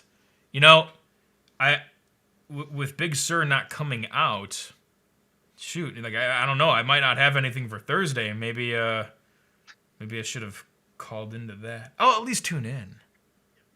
Yes, you could at least be in the chat. I'll see what happens because I normally release stuff once a week. I aim for Thursday. I guess I'm counting this as our thing for the week. But yeah, I was thinking if Big Sur came out this week, I would release my special Big Sur episode. But it doesn't look like it's happening this week, so I'm just holding on to that for whenever Apple releases it. Oh yeah, you could relax. I can kind of relax. I mean, that's kind of nice. Maybe I'll finish my website. I don't know. Yeah, isn't it? It's so weird as like a content creator. Like when you have time to yourself, you feel like guilty. It's like, no, I should be doing something. Oh, totally. I gotta do this. Totally, that has happened to me so many times. So yeah, we'll see what happens. I'm not 100% sure yet, but yeah, when I was listing all the stuff to come, yeah, Big Sur, I did a special episode about that. I really like how it turned out. Whenever Big Sur launches from Apple, I will release that episode, but I got to hold on to it until the time is right. So. Yeah, that's exciting though. That's cool. It's nice when you have those things lined up. Yeah. Okay. Let's see here. The Krazy Ken curse lives on in the iBook G4 clamshell mod. Oh yeah, that's sitting back there. Yeah. Should probably get that back to Greg and You know. They forgot about you. Actually, if by now. Greg comes over, he can just take it. He doesn't need to. I don't need to ship it. You got to like do like a scene where it's like a security camera and it's like, yeah, Ken, I just left my glasses in here. Yeah, just like take it. Just like sneaky like 50s cheesy B movie music. You know, I'm gonna go steal it. Whatever. I don't know. Frick, I'm not writing this shit. And he has like a convoluted like cardboard contraption that looks like an actual one. Sitting Ziad was asking, where's the 20th anniversary Macintosh? It's actually sitting in my office right now on the floor. I will do an episode about that too. That's a rare Mac, one-of-a-kind Mac. It's got some cool stories and history behind it. I have the Apple Industrial Design book as well, which has pictures of the prototypes and like the foam models and everything. The Pomona concept. Most people probably don't even know what that is. If you want a sneak peek at it, you can watch my Max Watch episode. I gave a sneak peek at the end of like one of the Pomona sweep concepts. But yeah, there's some cool history there. I will do an episode on that when, you know, time allows. Oh, that's cool. I'm looking forward to that. That machine has always been interesting to me, and you know, it's not one like I always say this, like when people are like, oh, what's the vintage Mac you have to get? It's like if someone offers me one at a fair price, I'll probably get it. But it's like it's one of those things where it's so strange. Like I love it, but it's also like. Like I'd like to tinker around with them, I like to play with these computers. So like I don't necessarily like one that's so like unobtainium that I'm gonna break it by looking at it and then I have to worry about it, you know. Yeah. I haven't even booted this one up yet. Like I was saving it for something maybe. I still haven't even turned it on. Oh boy. I don't thankfully I don't think that's of the age where it needs its capacitors replaced yet, but you definitely want to make sure that battery is yeah, I should check the battery. Now I know it was working because when I was at the Vintage Computer Festival, Brian had it running. I just haven't booted it up in my possession. And small spoiler alert for people who maybe didn't see the Vintage Computer Festival episode, you may not know this. It's a G3 mod. It has a G3 in it. Oh, I was about to ask if it's because you need the special plastic on the back with everything and. Oh, that's Dana was asking, what mic are you using? You know, I love this question because I love saying German names. It is a Sennheiser ME66. And I love this thing. It has an RA WS101, I think it is. I don't know. It's some windshield thing. And it's got a K6 power module in it. Hey, you know where you can get this? Oh, hey, you know where you could buy this microphone? Oh, hey, thecomputerclan.com/gear. Also, if you buy through here, I am an Amazon associate. We do get a commission. You'll be supporting the channel. Thank you very much. Hopefully they're still in stock. I should check if it's out of stock on my list. You can still buy it on Amazon using the other Shop All button on our website. You can shop anything on Amazon and be supporting the channel at the same time. Go ahead and check that out. Yes, the Sennheiser ME66. It's older, so it's really come down in price, but I get asked about it a lot. So that must mean it still sounds good. But microphones... You sound fantastic. Yeah, that's the cool thing about the world of sound. It really doesn't age. Let's be honest. We still use 3-pin XLR technology that's been around since, what, the 50s? Like, it's all, like, analog and shit. Like, we still use quarter-inch jacks. Like, it's, you know... So yeah, circuitry and stuff like in, you know, your Apogee box or whatever, you know, that'll change. But like microphones themselves and cables, it's all analog. Like it's not, you know, it's been the same forever. So it doesn't really age. That's what's nice about it. Until Apple removes it with courage. Well, yes, but that is why I never counted on Apple having an XLR port on their Macs. The next iPhone is gonna have like this giant like bump and full-size XLR port. The new iPhone 13 has a 3-pin XLR port on it, so you can plug in your German microphone. Oh, it doesn't have 48-volt phantom power, by the way. Oops, you got to put a battery in your microphone. The iPad Pro has 2 of them. It's just like 2 big ears sticking out the side. But yes, a name needed. Yeah, I am powering this through phantom power. That's the nice thing about it. You never have to check the battery. The Scarlett interface I'm using just sends 48 volts to it and works great. Sounds great. It's a lot of volts. Yeah, I had a pair of their headphones that they made for the longest time. Yeah, I'm wearing Sennheiser microphones, headphones right now. Can you hear my ears? Oh, man. Can you hear my ears? Guard your ears. Guards. Yeah, that's a neat clock you got there, Ken. So it looks like an iPad, kind of. I can see it. I know a Oh lot of yeah, people because you're on probably the can't. Skype feed. Oh Don't yeah, adjust yeah. your camera. So people can't see this, but I have a clock up there that yeah, it's shaped like an iPad, and the numbers are app icons. So like the calendar is set to October 10th or whatever, so that's the 10 on the clock. I don't like ticking noises. Obviously, being in a studio, that's a bad idea. So I took the battery out, but I just set it to 9:41 because, iPhone time. So it permanently reads 9:41. Been staring at you for like 2.5 hours, and I only The just clock noticed hasn't changed. Actually, in your time zone, it is almost 9:41. So, Yeah, hey, a broken clock is still right twice a day. So, there you go. Exactly. Kendall Tawes said they just set up one of those Scarlett interfaces for friends starting a podcast. Yeah, they're great. I mean, I see them everywhere. Like so many people use the Scarlett like 2i2 and stuff like that. It's I think I actually found out about it from Podcast Stage. I think is who I was watching when I learned about it.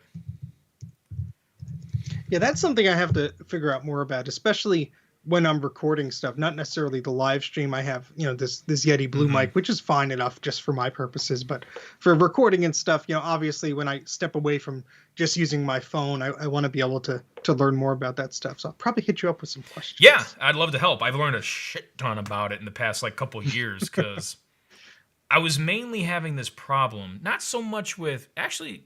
No, yeah, I was having a problem with like all my mics, and I was like, why do they all sound like crap? So that's when I learned about this amazing concept, which is super simple, but you never think about it. It's called the noise floor. And so many cheap mics that have the analog to digital converters built in or use headphone jack input things, the noise floors are super high, and that's why your signal always sounds like, because like the preamps and stuff are just cheap, or there is like no preamp, whatever the equivalent of that would be, and basically to try to get the signal through, like the entire signal has to be amplified, which means all the quiet stuff down here is now getting amplified, and you're going to hear electric noise, just noise in the room, and it gets gross. But if you have a good preamp, like the Blackmagic, for example, has a preamp that's at negative 192 decibels. It's super low noise floor. You can you plug in a good mic, it's beautiful. So. Yeah, I think I have some sort of weird grounding issue on my Mac Pro upstairs, and whenever I plug in the microphone, there's like a hum, and I'm like, oh, that's not good. Yeah, so it's USB, but still, it's like and it's on USB and it's doing that, really? Yeah, I mean that machine was an e-waste find, so who knows what's wrong? Yeah, that with can it, happen. Yeah, but... if something's grounding out wrong. It's weird. That did happen on this mic. I came back from a trip and it was on a plane. And it got jostled around. And I didn't notice it at first until I shot a whole video, of course. But you would occasionally get that 60 hertz, kind of hum. And I was like, what the hell is wrong? One of the screws came loose by like maybe 3/4 of a turn. Oh, jeez. That was enough to make it ground, and it would just go. tighten that shit up. Before you do a big important shoot, check all the screws on your microphone. Make sure there's no other metal touching it where it shouldn't be touching. Oh yeah, definitely. And that's the worst. You do an entire video, and it's like, yeah, it's a really good take. I feel great about this, and then you're like, oh, the microphone wasn't plugged in, or oh, there's a hiss in the background. The furnace was on. And I'm very careful with that stuff because that absolutely sucks. And it's been smooth for like everything I've done in the past year, but just recently, I had the input set wrong on my camera. It was plugged in and everything, but I had the input set to the internal camera. I was pissed because that was like a 25-minute narrative that I did, and had to reshoot it. But hey, it happens. Yeah, when you're on a roll like that, and you just like, sometimes you just got to use the footage and tweak it the best you can. I mean, if it was a desperate situation and it was something I could not reshoot, I'd find a way to make it work. It would still sound kind of crap, but I've learned, Adobe Audition's a kick-ass program. If you know how to use it, you can sweeten your shit. But yeah, it sucked. Yeah. So you use Adobe Audition for a lot of your stuff? Actually, every Crazy Ken's Tech Talk episode is run through Adobe Audition. Mm-hmm. So how does that work with your workflow? You export, not to get too Oh geeky yeah, about it. hey, this is a tech show, you know. Okay, so in Final Cut Pro, I will. You use Final Cut Pro 10, right? You familiar with that? So it has this cool Yep. rolls feature. So like I'll have my whole soundtrack there, but when I go to export, I can just say, "Hey, just export the parts where I'm talking. Don't export the music, don't export the sound effects, just export the dialogue roll." And then I'll say open in Audition. So then it will just export my audio, just my talking, my dialogue in a WAV file, and it will open in Audition. And then I pull up the spectral display and I scrub out like, any, if I sometimes my lips smack and I hate that. I know some ASMR people love that, but I hate that. I'll edit that out. Sometimes maybe this cable is bad. Sometimes I'll get like a click, like a signal click, like, and it's just like a really sharp line in the graph. I can just erase that out. Maybe if somebody's dog barks, I can work to remove that. Birds, whatever. Birds aren't a problem in the studio, but like out on location, if there's birds, yeah. But you can just scrub it out. It's like drawing, it's nice. Wow, I'm gonna take a look at that because I have so many instances where I'm picking up a camcorder where I'm just using this camera or that, and I forget that the microphone is pointed this way, or have a fan on or something Yeah. like that. And I know it's not a magic fix for everything, but does it, when it exports that WAV file, is it does it have the dead space of where you, let's say, your movie in Final Cut begins at the 0 second mark and you start talking at 10 seconds. Is there a gap there so you just easily import it back to Right, Final and Cut? then, yeah, Okay, and then cool. to finish up the round trip, yeah, then you just export it as a mixdown file. You drag it in, and then it's just one long thing that matches the whole timeline. And then I set that roll to sweetened, so I can then turn off the dialogue and then just turn on the sweetened dialogue, and then it exports how it should, and it sounds good. I teased this on Patreon. I want to do like a post-production behind the scenes thing, because I think that'd be helpful to people like you too. I could Oh show yeah, everything I because do. we everybody has their own Yeah. tips and tricks and their own workflows, but like I would never have thought to use something other than the tools that Final Cut Pro has, because 90% of the time it's like, all right, I could tweak it enough where my ears aren't Mhm. bleeding when I'm listening to myself, and I think we're each our own worst critics when We we're trying are, to do absolutely. that. And to be honest, mostly everything is done in Final Cut Pro, because the other cool thing is Final Cut Pro also works with Logic plugins. So everything in that audio workstation works in Final Cut Pro. And you can do pretty much anything in there. Plus, there's third-party plugins as well. And the only thing I really use Audition for is removing like pops and clicks or buzzes, But everything else is done in Final Cut. I have I think it's like a 5 effects stack, I think. Hmm. So I have a detractive equalizer, which brings down the frequencies of the ugly sounds, and then I have 2 of those actually that bring down the frequencies. And then I have an additive one that boosts the good sounds, and then I have a de-esser, so your sibilance gets reduced. And then a Okay. limiter, which raises the volume but doesn't let it go above 0, so it doesn't clip. So yeah, I have like those 5 things stacked in there. Yeah. That's cool. I That's gotta cool. do a freaking video about this. I really do. Yeah. I mean, I'd like, because there's so many questions like I would have, about that stuff. So it'd be great to see, your setup and how that works, and just Yeah.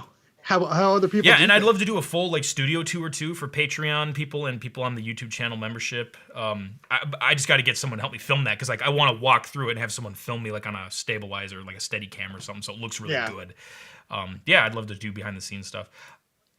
One thing I do see, and I don't know if you've ever played around with this, but some videos I'll watch, they'll actually play around with, because whenever I watch YouTube videos, I'm actually sit in front of my TV and I have the surround system on, and I'll hear like the background music in the back speakers, and my amplifier isn't set for any special processing. It's just set, to take the audio and just be a direct whatever the heck it is.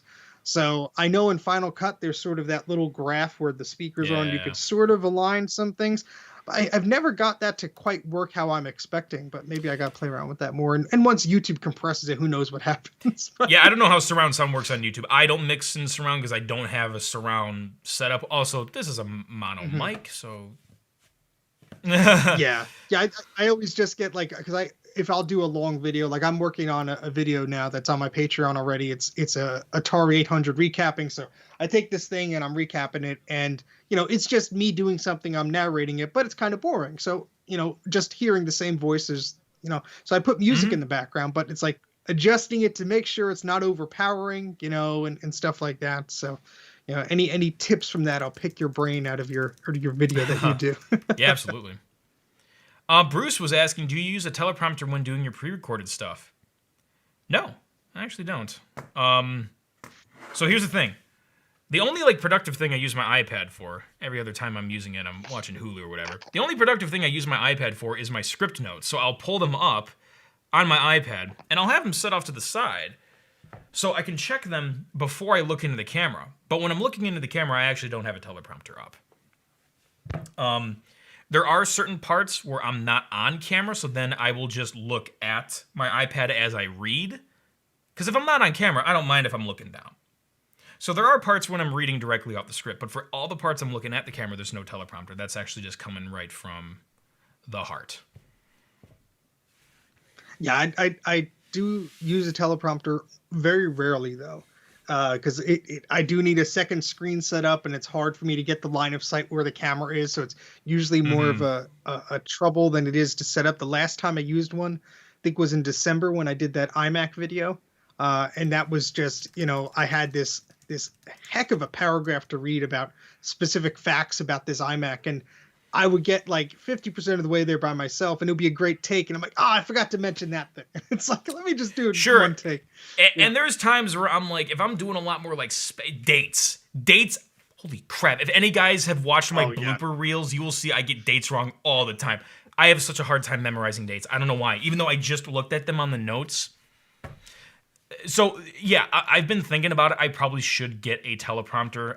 A decent one that works with an iPad is like $900. They're a little pricey. I don't really want to spend that money, but I use there's a web-based one, and then I just have I have this old plasma TV that's a 42-inch plasma TV, and we've replaced it with the newer TV. So sitting down here in the basement, it's about 10 feet away from me. I could see it from here, so it's like, all right, I'll just plug in a MacBook or whatever, and I'll just run it as a teleprompter. And it's clunky, obviously, and it takes up space. But having one in like an iPad or one of those fancy ones where it's like the glass tilted so the camera could look through the one way glass, obviously. is the best solution. Yeah, I think Technology Connections did a very interesting video.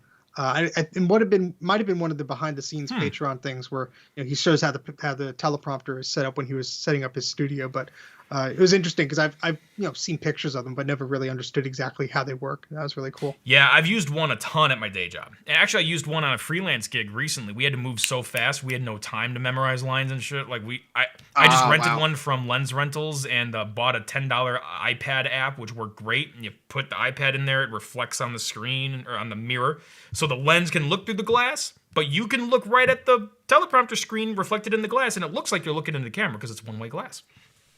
Yeah. Krazy Tech Reviews asks, so is that your actual desk or is it just your YouTube setup?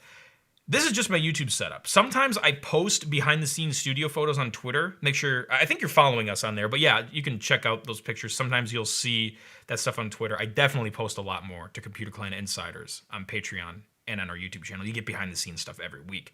But I remember one time I posted a photo of the studio setup on Twitter, and one person, I'm paraphrasing, said, "Oh gosh, the desk is fake. My life is a lie." I would have ruined the magic for you right now. It's just a piece of aspen wood, like on top of some legs. Like it's. I know it's not even a real desk. Let me assure you, everybody, this is a real. Yeah, right here. There. This desk could fit so many things onto it. Gee. There's too much crap in here for me to move this thing. It's real as it gets. Yeah. But yeah, it's not a real desk. And sometimes that's actually kind of nice. Here's a cool thing about having just a piece of wood on top of like another cheap, it's a cheap like fold out like picnic outdoor table sort of thing, and the wood is on top of it. Here's a cool thing. Let's say you have everything lined up. You have a bunch of stuff on your desk. It's all lined up with the camera and everything. But then all of a sudden, oh no, I changed something. It's not lined up anymore, but I can't move the camera. What can you do? You can slide the piece of wood, and then everything moves at once. You don't have to move. Yep. Tricky. It's actually a really handy trick. So that is another reason why I do that. Plus, it's cheaper. That's yes. smart. That's very But, smart. fun fact, this piece of wood I used to have attached to some sawhorses, and that was my computer desk. Oh for wow, yeah. for a There you couple go. years, and now it's the Krazy Ken desk, and it's showing character. It's getting some wear and shit on it. It's getting there. Oh yeah, It's it well is well loved. loved. Let's see. Crazy Tech Reviews asks, "Wait, do you do filming stuff for your job?" Yes, for my day job and freelance. I'm filming and post production every day. I'm mostly post production though. Outside of the YouTube world, I'm mostly post production. That's my thing. But yeah, I mean, if anybody wants more of that behind the scenes goodness, like that's what you got to get on the Patreon for, because I post that stuff every week. You get behind. I gotta do that. I keep slacking. No, Sorry, yeah, Ken. I totally. gotta Hey, if jump I on can yours. inspire you, that's great. We share inspiration. But Yeah. no, I'd love that behind the scenes oh stuff yeah, because I'll pick up a tip or whatever, and it's invaluable to somebody who's we all get comfortable in doing what we do, and mm-hmm. we each get in our lanes there, Mm-hmm. but it's good to know different alternatives of how to do something specifically or Absolutely. whatever. So Yeah, and I love seeing it, just seeing behind the scenes stuff from other people just for fun. And sometimes it's like, oh hey, wow, okay, they did that. That's so cool. Now I can do that. I've learned a lot of people use aperture lights. I mean, that's what I use to light myself. These are aperture fixtures. They are really good. They are cheap. They are about $750 for a kilowatt equivalent. LED. So no heat, no insane power draw. Convenient little remote. They're baller. not as bad as the ones that you threw Dude, across that piece the of beginning crap of the video. Genere can suck it. Like, that thing that's a piece of trash. I need to replace it with something better. Yeah, for those who maybe didn't notice, but like, I usually have like a glowing like halo light coming out of the G4 Cube. That's done by this little Genere light I have. But right before the show, it didn't want to work. It's not just that one. They're all defective. All of them I've used have this problem with the battery cradle where it does not hold the battery and the light just flickers. We're about to go live. It doesn't want to stay on, so I I just see Ken in the background being like, Ken, smash! And he's like, I think I don't think it was quite like that. I think you were gone when I ripped it apart. I just was like, no, I just like ripped the damn thing apart, guys. exaggerating just Yeah, a little right. bit. Because then I could open the show. Because then I open the show. You can rewind it for those who missed it. I just opened the show like holding up this light, like. So this is what happens when you don't behave here. Oh boy, I tell you, send it to me. I'll try and fix it. Oh for yeah. you. Thanks for telling me that now after I broke it. Dirt guy Could you glue the plastic and guys, they're cheap. Like, dude, they're like $60 a pop. The battery is about that much. I took the battery out. The battery's still good. Like, those things are Yeah. like $60. Yeah, the light itself, piece of crap. I'm not saying Genere is bad. I'm just saying that particular small Genere, every one I've used, and I was telling Steve this before. Story time, we were using one on a set once, and I was helping to film a business video, or like a commercial for this product, and we were interviewing the CEO, or we weren't interviewing him, he was doing like a teleprompter read. So, CEO, busy guy, multimillionaire, you don't want to waste his time. We're filming, we're in the middle of a take, that stupid light goes out. Same light. Yeah, I was like, oh gosh, we're dead. So, yeah. Oh, that's rough. Always the worst timing when that happens. Yeah, too. that was bad. So it's like, I was like, well, I don't want this to happen anymore. Now here, I'm getting rid of that light. I'm getting something better. So I gotta hit up B&H after this. At least sometimes that is sort of what forces you to upgrade your stuff. It's like it's not worth the pain and frustration. Mm-hmm. Definitely, especially your time is money. Obviously, Yeah, you gotta. it is. You're on site. You gotta Yeah. do something. Time is money. So I answered this in the chat, but I wanted to answer it out loud just to clarify. Thomas Haggard, what's up, man? He asked, will you do a set tour? I do that stuff on the Patreon and also the YouTube membership, but I usually can do a lot more with Patreon. But I plan to do a new, better one. I just need to, honestly, I need to clean the place up a little bit and get a camera operator so we can do like some nice smooth gimbal movements and stuff through the studio. But I did do a video, and again, this is available on YouTube for members or on Patreon. I did do a video of me setting up the new studio, because like the old set, it was like the kind of the dark wall with the blue light and the concrete and stuff, but this was all new. I did do a video of like putting all this together, so that's an exclusive member-only one you can watch as well. on Patreon or with a YouTube membership. If you're into that behind the scenes stuff, definitely check it out. Yeah. That's awesome. It cool. was. I love that shit, dude. This place was like kind of messy at first. I stored my Mac collection in this area. It was just shelves of Macs. And then I was like, wait a minute, I can turn this into like a nice looking set. So I built this for like $200. The desk was the most expensive part. That lamp was $3. I love when you get comments about like your studio or your setup, and I was doing a video like this, and somebody asked if the fuse box over there was real, and I'm like, yeah, the circuit breaker's real, dude. It's not a problem. I just hire people to build a fake fuse box to make it look legit. I mean, it could be if I don't know. Looks pretty good to me. Yeah, I've gotten some comments about my shelving here. Guys, I know it looks a little bit curved because of the weight. It's not the weight. The shelves are they're curved that way. Yeah, they're all like dude, that. Trust me. Dirty. This came with the property. Like, it was in the storage, and I was like, I'm just gonna use this. I will replace it eventually. Maybe put some neon up too. But yeah, they came with the property. And honestly, the slow-mo guys, they use the same shelves. They're like a bajillion subscribers. Whatever. But I should replace these soon because they do look a little cheap. Whatever works. Yeah, I know. Man. Whatever's clever. I mean, you have something that has so much more structural support, and they still bend a little bit. Yeah. So. Crazy Tech Reviews asked a follow-up question. Honestly, I love talking about behind-the-scenes stuff. Damn, I'm getting like high off this. Just kidding. I'm a video geek. What do you want? Anyway, he asked, "Am I in the same room as the other set?" Yeah, it's the same studio. It's the opposite wall. The other set was that way. This one is this way. But yeah, it's the same studio, just looks totally different. And that's the cool thing with the studio. You can make it look like anything. And the fact that you're actually asking that is really flattering, because it means I did a good job with the set design, where it looks like a totally different room. It's the same room. It's the same freaking room. I didn't know that. Same room. Just interior design. I'm gonna go and get a camera that I want to show you. I love cameras. But no, hey, I appreciate those questions. I love talking about behind the scenes stuff and stuff like that. And I might do some more public stuff with that later. And again, I sometimes post that stuff on Twitter, so make sure you're following me on Twitter at the Computer Clan.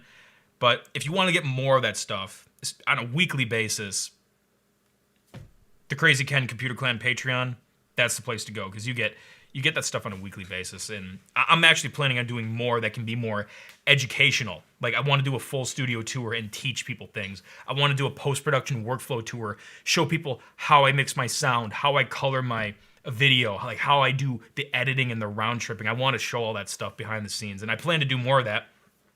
So go ahead and pledge on Patreon, and when you do, you'll be supporting the channel. So thank you very much. Thank you for your support, and you can get some awesome perks. All right, let's see if Steve's back. He's not. It's a blue chair. Oh, he's coming. I can hear him. Hydration Nation.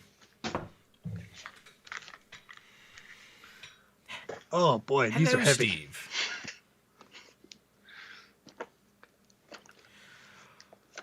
Oh, big guy. Yeah, that's like an ENG style like Sony camera with a. Oh yeah. Oh yeah, dude. I'm on the news now. This is great. Yeah, this is a Sony DV Cam DSR 300. Oh wow. So, yeah, it's a big boy. Oh yeah, I had the power cord too. It's just it's hard to keep on your shoulder. No, yeah, I bet, dude. Yeah. That is some cool shit right there, man. I could not do that all day. Just doing my weightlifting. I could not do that all day. I don't know how those like cameramen do that stuff. And like, not to be like mean to anybody, but like I've seen people that look way more out of shape than me, like operating those things daily, and it's like, how are your arms not like broken? I don't know. Maybe they lift. I don't know. Yeah, I can't like do it. if I'm doing it hurts. Doing this yeah, hurts. it's not. It's a lot that of shit weight. is not comfortable. No way. No, this thing is huge. I mean, the lens on this is beautiful. Oh, yeah. I was zooming in all the way to the edge of the basement there, looking at the IMAX. That's another thing. That's another thing. We were talking about audio earlier, audio equipment. That's another thing that's timeless. Glass is glass. Like, it's not gonna go out of date. Mounts will change, motors will change, but glass is glass. Apertures are apertures. This takes a DV and mini DV. You get to Oh, choose. I got my start on mini DV. That's Nice. This one, other one here is a little bit smaller, and you might recognize it from some Apple promotional photos. This is a Canon XL2. oh, sweet. So these are both from an e-waste facility. Wow. But Dude, yeah, they're that glass pretty is cool. the most valuable part of that thing. It's a nice zoom. Yeah, definitely. I was looking for batteries, and people were selling this half of the camera by itself. But I just that design, that look of it is just really cool. I think it was in a PowerBook or a Mirror Drive Duo G4 ad. They had a very similar looking camera that is just touting the DV Right. capabilities. You know, of you it, but get the Firewire and the Final Cut Pro and all that. yeah, it's like it's missing the eye thing, but it's like Oh yeah, pretty neat. that's pretty sweet. It hurt somebody with this Wow. thing. This I think it's like 960 by 720 or something. It's not like full high def It's or like anything like that. Yeah, but it's like what was that called? Like 3/4 HD or whatever the number. Yeah. yeah, and I did get a battery for it, and it does turn on, and I was like, what can I do with this camera? But it's a little bulky for a webcam, don't you think? A little bit. Just a little bit. Before we move on to some more banter, actually I got a question from Tanam Man in the chat here asking about the difference between the Pro and the Pro Max. So if it's cool with you, let's just bust out the comparison real quick and sum it up. Because hey, let's help a guy out or girl. I'm not sure actually, I can't tell, but thank you for coming. So, put that up on Still Store Cambot. Here is the iPhone 12 Pro and the iPhone 12 Pro Max. So one starts at $999, one starts at $1099. One's a 6.1 inch, one's a 6.7. They're both Super Retina XDR displays, which means you get that OLED 2 million to 1 contrast ratio. They're both 5G. Very similar on the camera end, except the math is kind of weird here. I don't know if this is like true 5x optical zoom. There's math involved, but this one can zoom in more optically than this one because of the way the lenses are made, which means you can zoom into a picture without digitally zooming, which is nice. They both support Dolby Vision, HDR, video recording, 4K, 60 FPS, all that stuff. They both have LiDAR. They both have A14 Bionic. The Pro Max has a little bit more battery because it's a bigger battery, so 20 hours of video playback compared to 17. They both have Face ID. They both have the new ceramic shield, which is potentially 4 times better durability, drop performance, they call it, to make the display more crack-proof, I guess you could say. They're both water resistant, 6 meters for 30 minutes. They both have MagSafe. They both come in the same capacities here for the storage. Again, this other one has a bigger display, which means more pixels as well, but they're both True Tone P3, 2 million to 1 contrast ratio, 1200 nits of HDR brightness, 800 nits of typical brightness. Here's where there's some other tweaks. They both do have ProRAW. That answers that question we had earlier. This one, the Pro Max, this is like the big thing here. Sensor shift optical image stabilization. So one of the lenses, I think it's the wide lens, the stabilization isn't done in the lens, it's done in the sensor, which results in very smooth video. It absorbs shake a lot, so the sensor actually moves to absorb your shake, which is pretty sweet. So you get a few other benefits here with the camera over the non-Pro. But I think, yeah, you get the sensor shift optical image stabilization, slightly bigger screen, slightly longer battery life, a little more optical zoom. But other than that, I think I'd say 99% of everything else is the same from what we talked about today. Steve, did I miss anything? No, I don't think so. I was actually just looking again at the iPhone 12 and 12 mini specs. They actually support Dolby Vision, but only up to 30 frames per second. Gotcha. Okay, yeah, that's actually good to look at. Let's compare the 12 and 12 mini since we're here. Let me just take a look here quick. $799, $699, 6.1 inch, 5.4 inch. Yep, Dolby Vision up to 30, 2x optical zoom, A14, slightly different, slightly longer battery life in the 12 compared to the 12 mini. Capacities look the same, because I think pretty much everything's the same here except the screen size and a little bit of battery. They didn't really trade off. Yeah, I'd be interested in doing like the 12 versus the Max. See what the big differences are there. Yeah, let me just keep scrolling through here. Optical. Yep, all that stuff's the same. Yeah, so those are pretty similar. But yeah, I think I think that's what they said in Yeah, the stream. like It no was just compromise. just the screen, which is nice. Yeah. So yeah, that was a little bit of a longer answer. But if you have any questions, feel free to let me know there. Tanum, I think that was a good summary though. But yeah, to re-summarize it, slightly bigger screen, the new sensor shift stabilization on one of the lenses, and a little bit more battery life. But you know, I think that's it. Yeah, I don't think you could go wrong. I mean, it's a great lineup Oh yeah, of it's phones. freaking awesome. I'm excited. Teddy asked, when will you make a video about Windows versus Mac? Oh boy. Where were you in 2009? Dude, in 2009, my channel was all about that crap. I got a lot of views, but I got a lot of trolls. And I was like, yeah, I don't want to do this anymore. After a few years of doing that, I was like, I'm done. That's a very 1997 video topic. Oh, yeah. Yeah. Anyway, Thomas Hagard asked, where is the shirt you are wearing from? It is from my body. It is right here. No, it's MKBHD. It's one of his shirts. It's his histogram shirt. Bling! MKBHD.com. I was about to say your level stopped moving. Yeah, I was like, I can use this to like white balance my camera.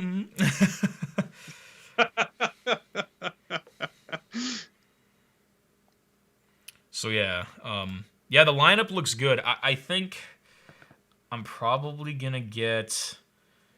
Gosh darn it! I really just want the 12 Pro. I don't really want the 12 Pro Max. But the problem is, to do a good camera comparison, I want that gosh darn sensor shift, son of a bitch. Do you know somebody who might be buying it? You could borrow it. Actually, for I a day? might. We'll talk about that. But also, on the other hand, I mean, if I want to get both, I'll get both and try them out and return them. Apple's return policy is like one of the most generous return policies on the planet. Microsoft has a really good one too. They will refund everything within 14 days. Here's a little tip. If you need more time, you can file the return policy on the 13th day and then get an extra week to ship it back. So it's really 3 weeks, but don't tell anybody I told you that. Anyway, so 2 weeks, and they refund everything. They refund the product, they refund the shipping both ways, and the tax.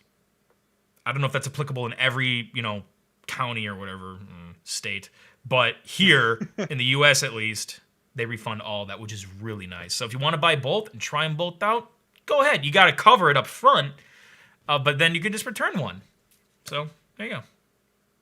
That's a good idea, especially if you're, in these days you can't just go to an Apple store or an electronics store. You want to be safe, you can stay inside and I'll just order two. The credit card company will have a heart attack, but it's all right. It's okay. Yeah, like that's the other thing too. Yeah, like you can't just. It's harder to go into stores now with everything going on. But at the same time too, when you go into a store, you can't really test it. Like you can't put it in your pocket. You can't walk around with it. Like you really can't test it. You got to have it in your hands. Yeah, I mean, I can almost see doing that, like I was talking about in the first part of the stream about the iPad, because I'm sort of debating iPad Air or iPad Pro, and it's like, don't pay attention to me. How? Sorry, I just spilled water on my. It was either going to happen to you or me, Ken, because I've been doing the same thing. Yeah. Anyway. But yeah, with the iPad, it's like, those are a bit easier to all right, I'm going to be holding this thing. It's on display. It's obviously tagged, to the leash on a leash to the table at the store. But it's like, I want to get a feel for the size of it. I want to get a feel for the weight for it. And, that might be a little bit easier with the phone. You're saying like you want to put in your pocket. You can't do that in a store. So it might be easier for an iPad rather. But. And what size iPad do you have? This is a 9.7 Air 2. And how do you like the screen size? Screen size, I think, is fine. I got no problems with the screen size. My main issues are the battery's starting to go. I didn't mention that earlier, but it's like 6 years old or whatever. The battery's starting to go a little bit. Performance is not keeping up with newer apps, especially with split screening. Yeah. And the speakers, no, they're kind of quiet. So. Well, that's the thing. I mean, when you're trying to go to and picture having this device in your home, whenever you go to a store or something like that, it's on display. There's the largest model right next to it, so it's it looks tinier, So it's that's one of the things I'm thinking about with the iPad. It's all right, the size difference here is this is 11 inches or whatever is the 12.5 inch or whatever it is. Really that much more, what I want, but. I mean, there's always Hmm. trade-offs, and it's it is what it is, I guess. But it's good to know there are those return policies. So if you're not satisfied with it, you could ship it back. Yeah, absolutely. Yeah, like I said, Apple's return policy is super generous. Hmm. Thomas asked, "What is your stream setup?" I actually posted some pictures on Twitter. I think about this, or a picture on Twitter like a month ago. Again, more behind the scenes stuff on Patreon. Shameless plug. Hey, I gotta feed my family. Okay. No, I actually do not have a dedicated streaming PC. This may sound ridiculous, but I'm about to explain what I do. Okay. I go into my office. I unplug my iMac. I pick up the iMac. I bring it out to the studio. I know that sounds crazy, but guess what? It's an all-in-one. It's actually really convenient. It doesn't weigh that much. And it's got a big-ass screen so I can see everything, and it's got tons of horsepower. Again, I'm running all this stuff, and I'm using what... I don't know if this is just for OBS. It says 8%. So factor in everything else, maybe 9% of the CPU usage. And yeah, That's it's a awesome. kickbutt computer. I got my iMac FaceTime camera on, sending a feed to Steve, and I got the Black Magic pulling in through the Elgato into the Thunderbolt port, feeding the stream to you guys. I got the Focusrite hooked up. Like, it's cool. It's an all-in-one package. And by all-in-one, I mean a lot of pieces plugged in together. But it works. Yeah, yeah. It's nice to have just something you could lift up like Yeah. that and just move. I mean, my streaming setup is down here. I have a 2009 Mac Pro, and it's fine just for It doing can. I mean, streams and you can stuff like upgrade that. those things to an extent, too, so you're fine there. Oh yeah, I mean, I have a 2012 Mac Pro upstairs, and that's a dual processor configuration. And I just put in a new RX, what is it, 580 or something like that. One of the There is graphic an card RX numbers 580, don't make yeah. sense to Mhm. me anymore. Yeah, so it's that. It's an 8 GB model, and I did the open core patch on that. It's Mhm. running Mojave, and I export Final Cut videos faster on that 2012 computer than I could with the same video on a 15-inch 2015 MacBook Pro. That's pretty baller. So, MacBook Pro says it's going to take like 25 minutes. The Mac Pro does it in 11 minutes. So not a little bit faster, dramatically Final faster. Cut Pro's And- leveraging of the video card and the GPU is one of the main reasons I use it. It's lightning. Yeah. So, I mean, people sometimes, when I'm doing the stream, they're like, "What machine are you using?" I say it's a Mac Pro, and they're like, "Oh, it's a trash can." I'm like, "No, Cheese grater, bitch. it's a cheese grater." Yeah. Pardon my And they're French. like, "Oh, it runs slow." I'm like, honestly, You can upgrade not. it, yeah. There's a lot of upgrades you could do in Yeah, those absolutely. things. So, whatever works for you. You have a different setup. Whatever Yeah. works, man. It's what I got. So that's Totally. what I mean, I using. used my my MacBook Pro for a long time, and I was milking that thing. And OBS works better on Windows compared to Mac. So if I needed more Yeah, performance, I yeah. could put Windows on there. But yeah, it was choking, and the fans would always go up, and you need to plug in an adapter for Ethernet. But with this iMac, it's quiet. It handles the performance. It's got a big ass screen, so I can see everything. It's got built-in Ethernet. Don't need a dongle. So yeah, it's Yeah, it's that's great. awesome. I like it. It's kind of weird that I have to take it out of my office, but whatever. I timed it. The whole setup takes 45 minutes to plug everything in, get everything lit. I have a checklist, procedures, bitch. It That's works. good. That's Yeah. a good tip. Yeah, it works. It's good. 45 minutes. You want to test all that stuff before you go live. Yeah, and then your light breaks, and you throw it. And, that piece of crap generator. That light had It it did. coming. Honestly, It had that it thing's coming. been a hassle every day. I've been using it. I should have gotten rid of it a long time ago. But yeah, so that's what I do. Now, if I had a dedicated streaming computer and a streaming set, sure, I totally use that. It's more of a budget thing right now. Oh, totally. Yeah. No, I'll just buy two Yeah, iMacs. I'll just buy two. Honestly, if I got a dedicated streaming system, it would be a Windows PC. Just Oh, definitely. Yeah, the pricing of that is yeah, just most makes it- reference systems and stuff. Yeah, every reference system is like a Windows PC. Yeah, I'd still use OBS. OBS is really good. And Elgato, I got the HD60S Plus, plug and play, super simple. I learned very different from the HD60S. The HD60S does not have the same capabilities as the S Plus. The S does not work with plug and play everything for OBS. You got to Yep. use NDI links and all this bullshit. But the S Plus, I found that out. yeah, I found that out yesterday when I was, setting up for the stream, and I'm like, oh, it's a good thing I still have this S Plus here because I gotta use it. So I highly recommend it. And you know where you can get one? Amazon. Go ahead and you can buy it through our gear link, and you'll be supporting the channel when you buy one. Go ahead and get one, and you can start streaming. You can plug in any freaking camera you want into your computer. So that's what you have plugged into there. You have the HDMI. Yeah, so I'm using the HDMI out from my Blackmagic, and it goes into the Elgato, and that's how the world sees me now. Steve, you're seeing me on that, the FaceTime camera, but the world sees me through the Blackmagic. And the output resolution is unaffected? Wait, what?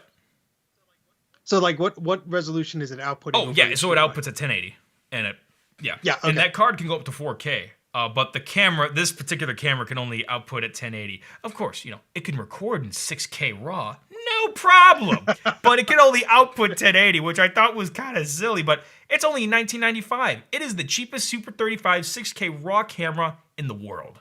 So go ahead and get one. And if you want to get one, you can also get that on our Amazon link.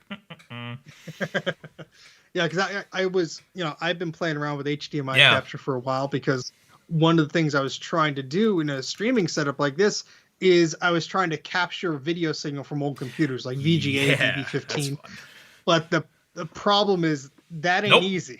As anybody who you'll talk to who's tried this, I spent money on like medical equipment, DVI capture, VGA boxes, like things like that, and they just never wanted to work correctly, or they would work fine, but OBS is like, I'm not playing with that, or it would only work the OBS Classic or whatever.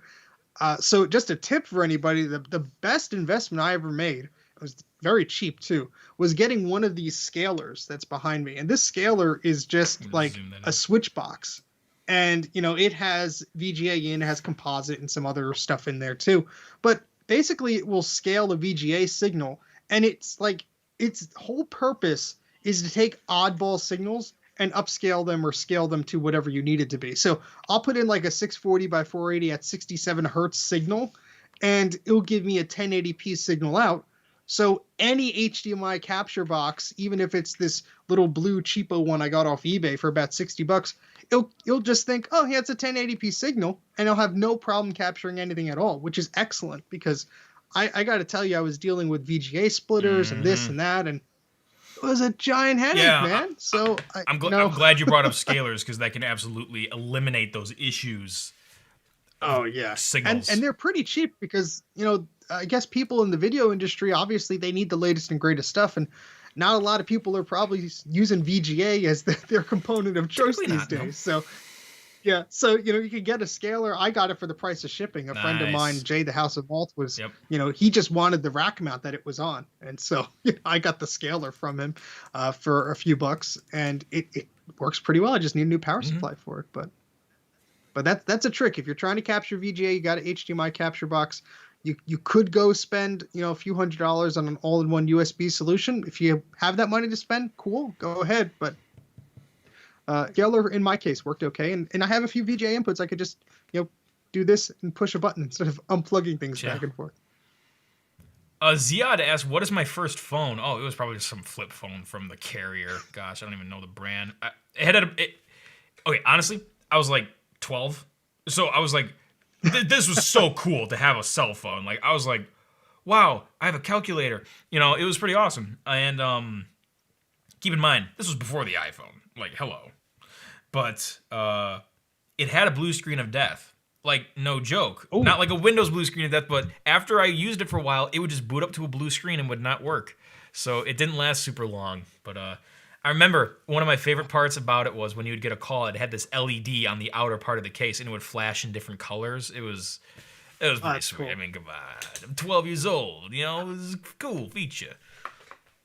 I remember my first cell phone was an N-Cage QD. So not the one you had to talk like a taco. It was a normal cell phone. But that came out in like 2004.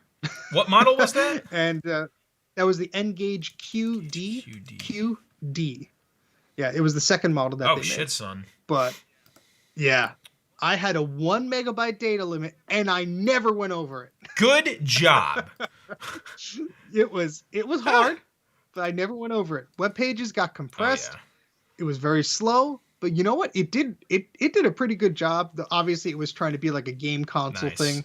I probably would have preferred to have a camera in it than a game console thing, but it had a little D-pad and stuff. And of course, I put emulators on there. It was pretty Hmm. hackable, but it still works to this day. I That's have it great. somewhere, but that was my phone until I got an iPhone, and Hmm. and it's really Sweet. funny because people are like, "Well, what phone did you have before the iPhone?" I'm like, "The Engage." They're like, "No, seriously, what'd you have?" I'm like, the Whoa. Engage. That's what I had. Oh man, got an itch on my chin. Um, yeah. Ziad actually meant to ask what was my first iPhone. Oh well, you just took the fun out of it. I'm just kidding. It was a 4S. Rewind. It Rewind. was a 4S. Yeah, it was a 4S. Christmas gift. I was like, oh my gosh, this is great. Yeah, it was a Christmas gift. OG iPhone for me, the Nice. first one.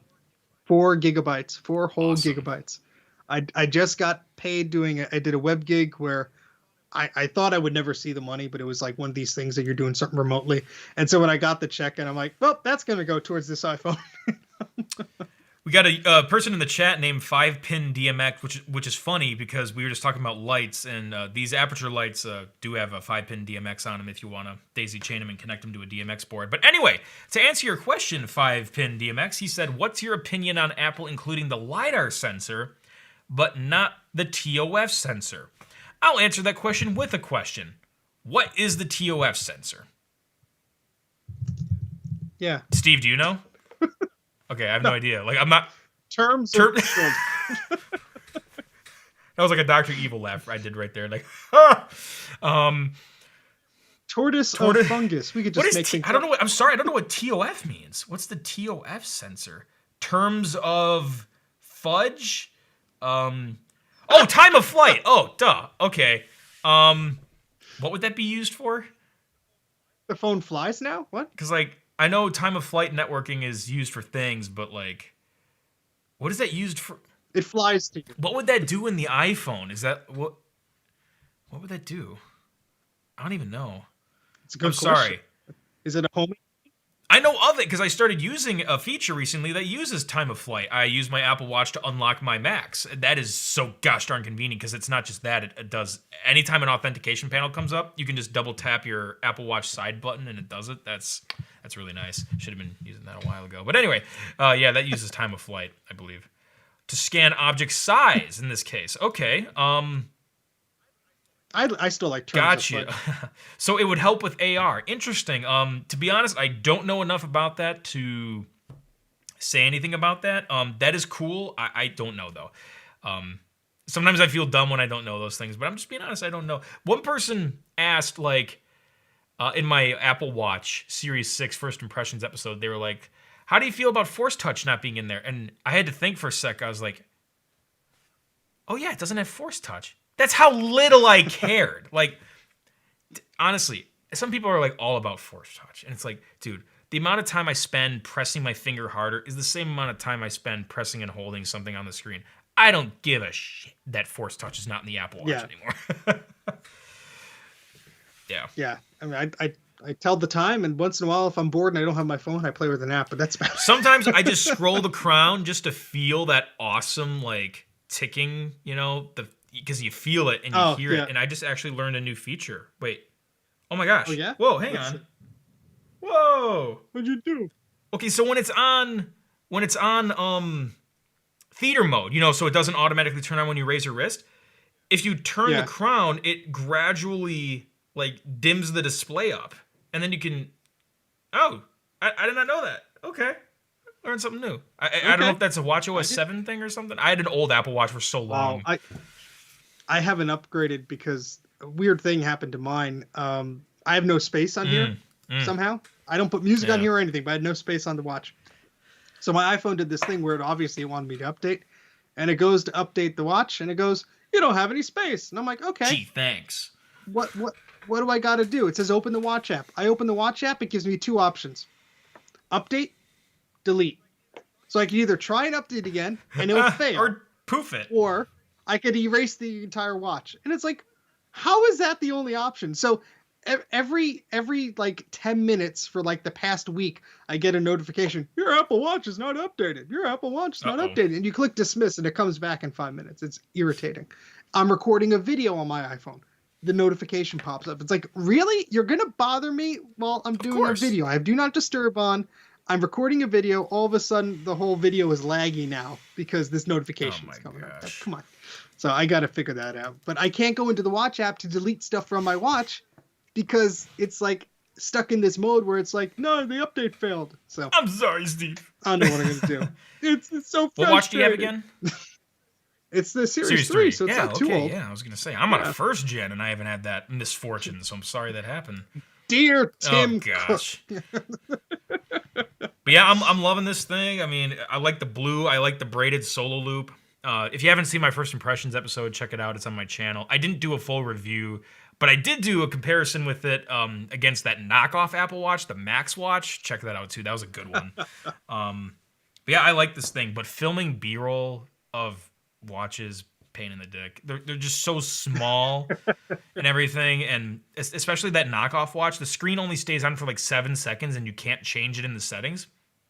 So Oh, you got to get geez. it all set up, and you got to hit record, reach your finger in, wipe the screen, back your finger up, and get the shot. 7 seconds, and then it dims, and then you're out of luck. And there's a piece of dust on it. Yeah, Do it and honestly, again. there's a shot in the episode, a slider shot, and the screen just turns off in the middle of the slider shot. I was like, I don't care anymore. I'm just gonna leave that in there. I'm just gonna show you how much I hate this thing. Just, Show how crummy it is. man, the Max Watch, Oh, man. $50 for a thing. I thought it would at least have a touchscreen. No, it's just a button. You press it to cycle through the menus and stuff. Pain in the. Can't describe it. It sucks so bad. You got to watch the episode on the channel. Max Watch. Oh, I made a man. new, since by popular demand, a lot of people love the scam and knockoff stuff I've been doing lately. I made a playlist of all the Tech Talk episodes that are scam or like knockoff product related. So you can just look in there on the channel. There's a new playlist for that stuff. Those are very entertaining. I appreciate videos, it. I appreciate it. No, those are fun to make. I did not expect them to take off. Yeah, I just love it because like everybody sees these ads, whether it's on YouTube or Right. social media, and They it's fall like, for 'em. is this legit Yeah. or not? You know, And they fall for that stuff. And it's like, a lot of us are techies, you know. Obviously, the computer clan is for people that are also not techies. Like, if you're just curious about it, you're a beginner. That's okay. Hey, I was a beginner once too. And guess what? I still suck at a lot of things. That's fine. But there's a lot, we forget this sometimes. We can spot that stuff and go, hey, that's a scam or that's, malware or whatever. Your average Joe has no idea. So I make these episodes to, entertain people, but also inform people like, hey, this is possibly a scam. This is sketchy. This is what you look for to detect a scam, So, hey, Hudson, thanks for the super chat. I really appreciate it. I know I haven't talked about super chats a lot lately, but I should.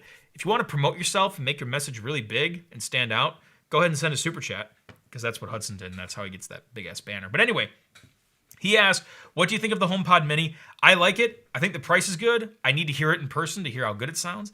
I think it looks kind of adorable. Like, I saw the leak of it, and I was like, oh, this is such a cute little thing. I personally don't... I need a whole. I know, I need family like of them. 7 just to roll around or throw at windows, whatever we were talking about earlier. That's a missed marketing thing. They should have more colors. Yeah, I mean... Collect them all. Yeah, there you go, collectability. And I don't have a use for it, honestly. I don't have the original HomePod. I don't have a use for the Mini. I think it's cool. The price is good to compete with like the Dot and all that chiz, but not for me. Good move for Apple. I think they'll sell a bunch of them and people will like them.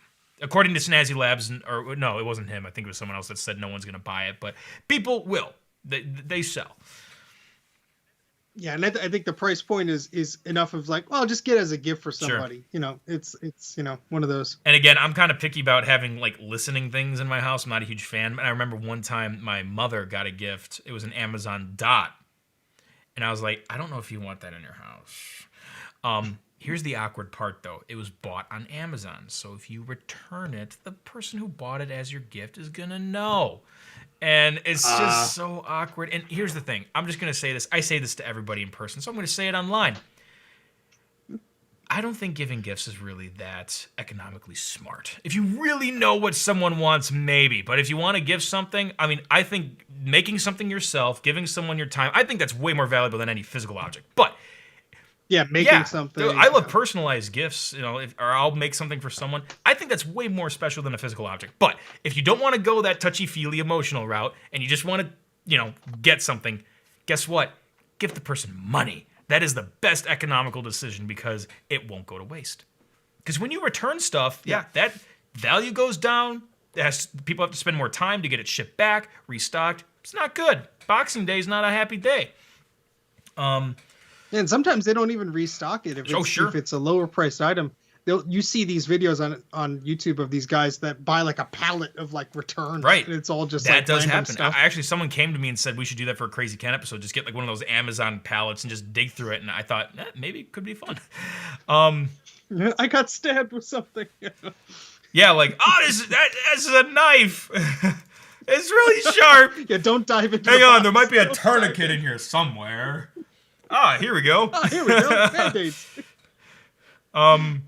What was I talking about? Oh yeah. So yeah, money. If you want to go that route, I think that's more economical.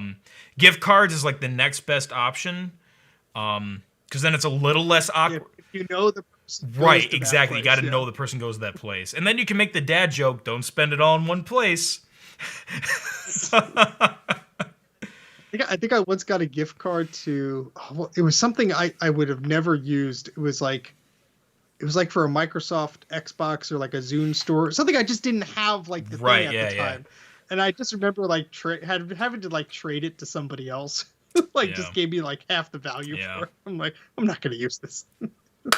Oh, it just hit me. You know what the HomePod minis kind of remind me of? And I'm going to make this joke on Twitter so nobody steal it. The Pro speakers. Dude, they're like... Get a they were like semi-spherical with the tweeters and shit. And it reminds me of the old Apple Pro speakers. And they're like, oh, dang, I got to tweet this shit. I'm not doing anything. Yeah, no. You know, the meme of like how it started, how it is now. Like, it could be like Pro speakers, HomePod mini. I swear I had a pair over there. That's why I'm looking over there. But I moved them. Oh, let's talk about one thing. I think we covered this a little bit, but let's talk about it again. Yes, the new iPhones did not have Touch ID in the side button. I know we talked about that a bit because the iPad Air has it. Someone was talking about Face ID, so that reminded me. Yeah, I would have liked that, especially in the day of masks. But yeah, there's none of that. So if you're just tuning in, Face ID only, still no Touch ID on the new iPhone. Sorry. I think that's going to be something that they might do with the next phone. I think so. I really hope so. If they did it in the Air 4, do it in the iPhone, 12S, it'll probably be called. Yeah. I'm going to go refill my water. I'm going to do that too. So in the meantime, guys, you can stare at a thumbnail. Enjoy.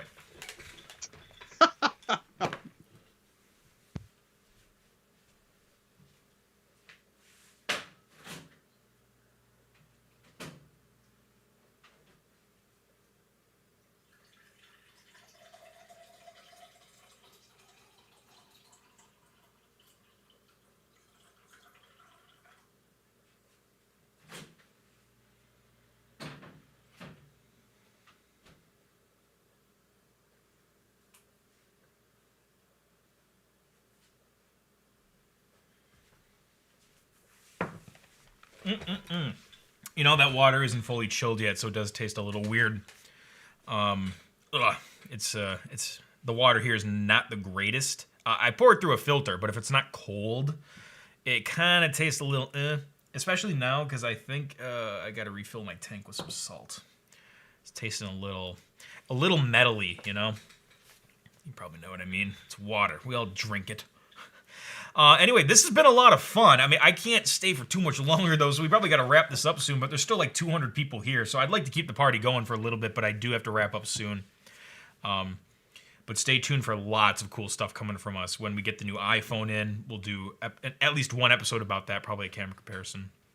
When the iPad Air 4 gets in, we'll do 1 or 2 episodes about that. We got some rare tech, some like knockoff tech as well. We're going to do more episodes about. We got the mod book sitting there. We're going to talk about that some more. That thing's pretty rare. Let's see what else is going on. Big Sur, whenever Apple launches Big Sur, I have a special tour episode ready to go. Like, it's uploaded.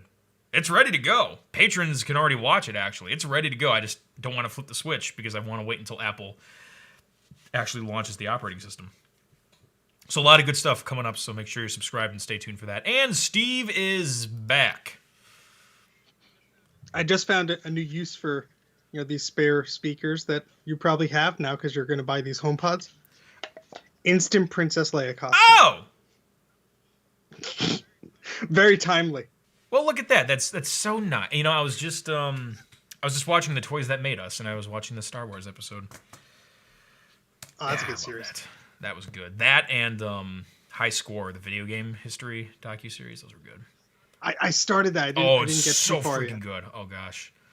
But yeah, I like your cosplay. That's a good way to do some cosplay right there. I'm Princess Leia. Give me yeah. some candy. Hey, Hudson gave another super chat. I really appreciate that. Thank you. He said, "Is there more ways I can support except this? I saw the Patreon rewards, and I'm not interested in them." I mean, that's the main way. Is the Patreon? I mean, hey, if you're not interested in them, I mean, that's fine. You don't have to claim them. You can still pledge. If you want to do super chats too, that's fine. But we also have another method that's like one-time stuff that doesn't actually have perks.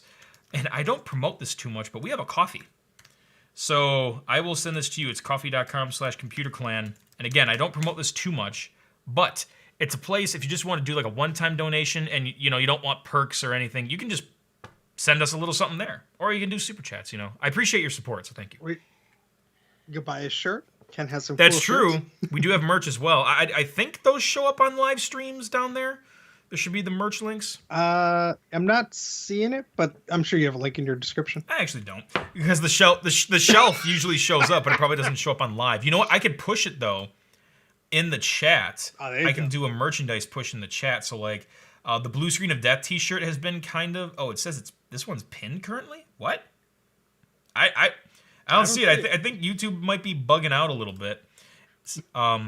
Does not compute. Oh, hang the on. screen. It's a preview, so I got to actually press pin. So now if I press pin, boom, it'll show up. But you can also, if you don't like that particular shirt, you can go through to the whole store on that link.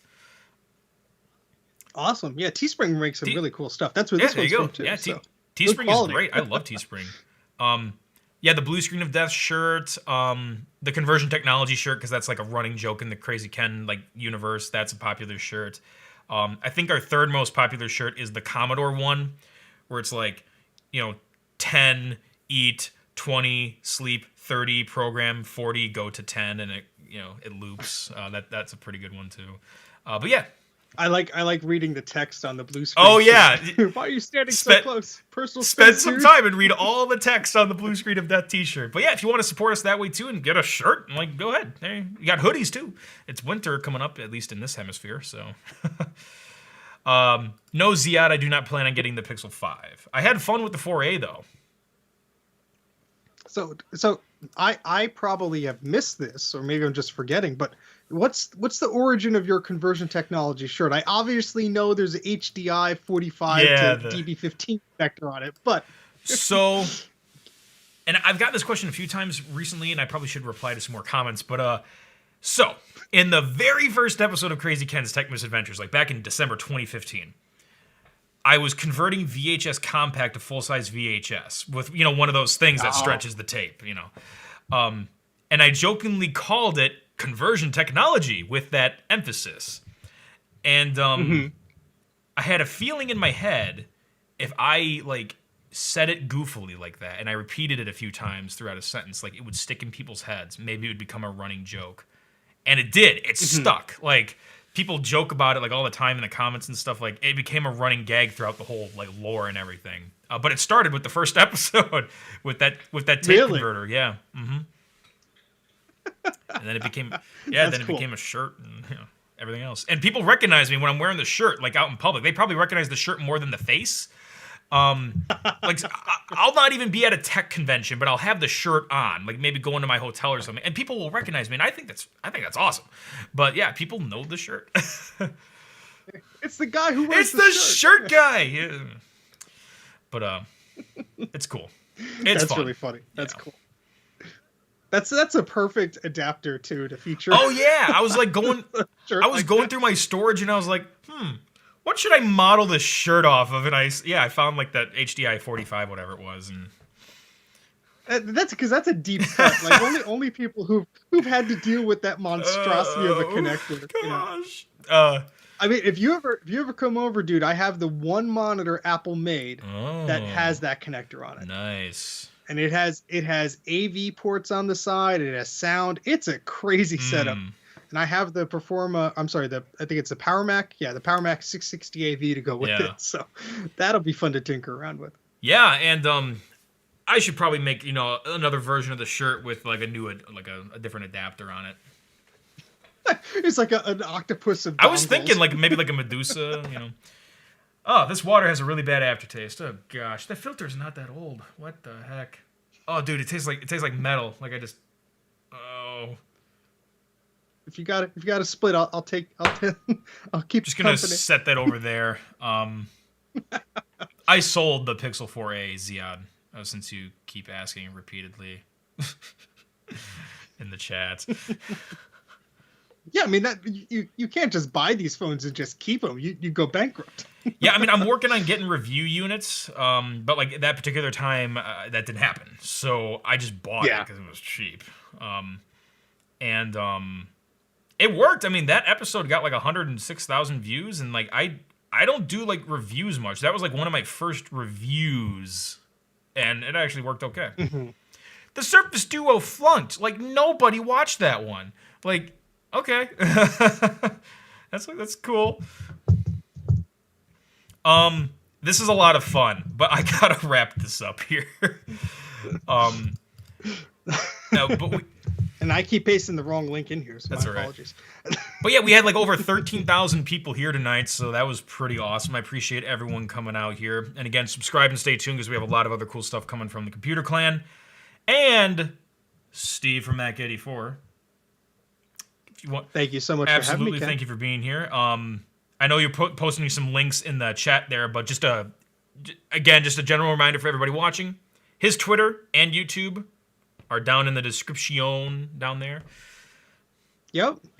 You like old Mac stuff? You like beige Macs?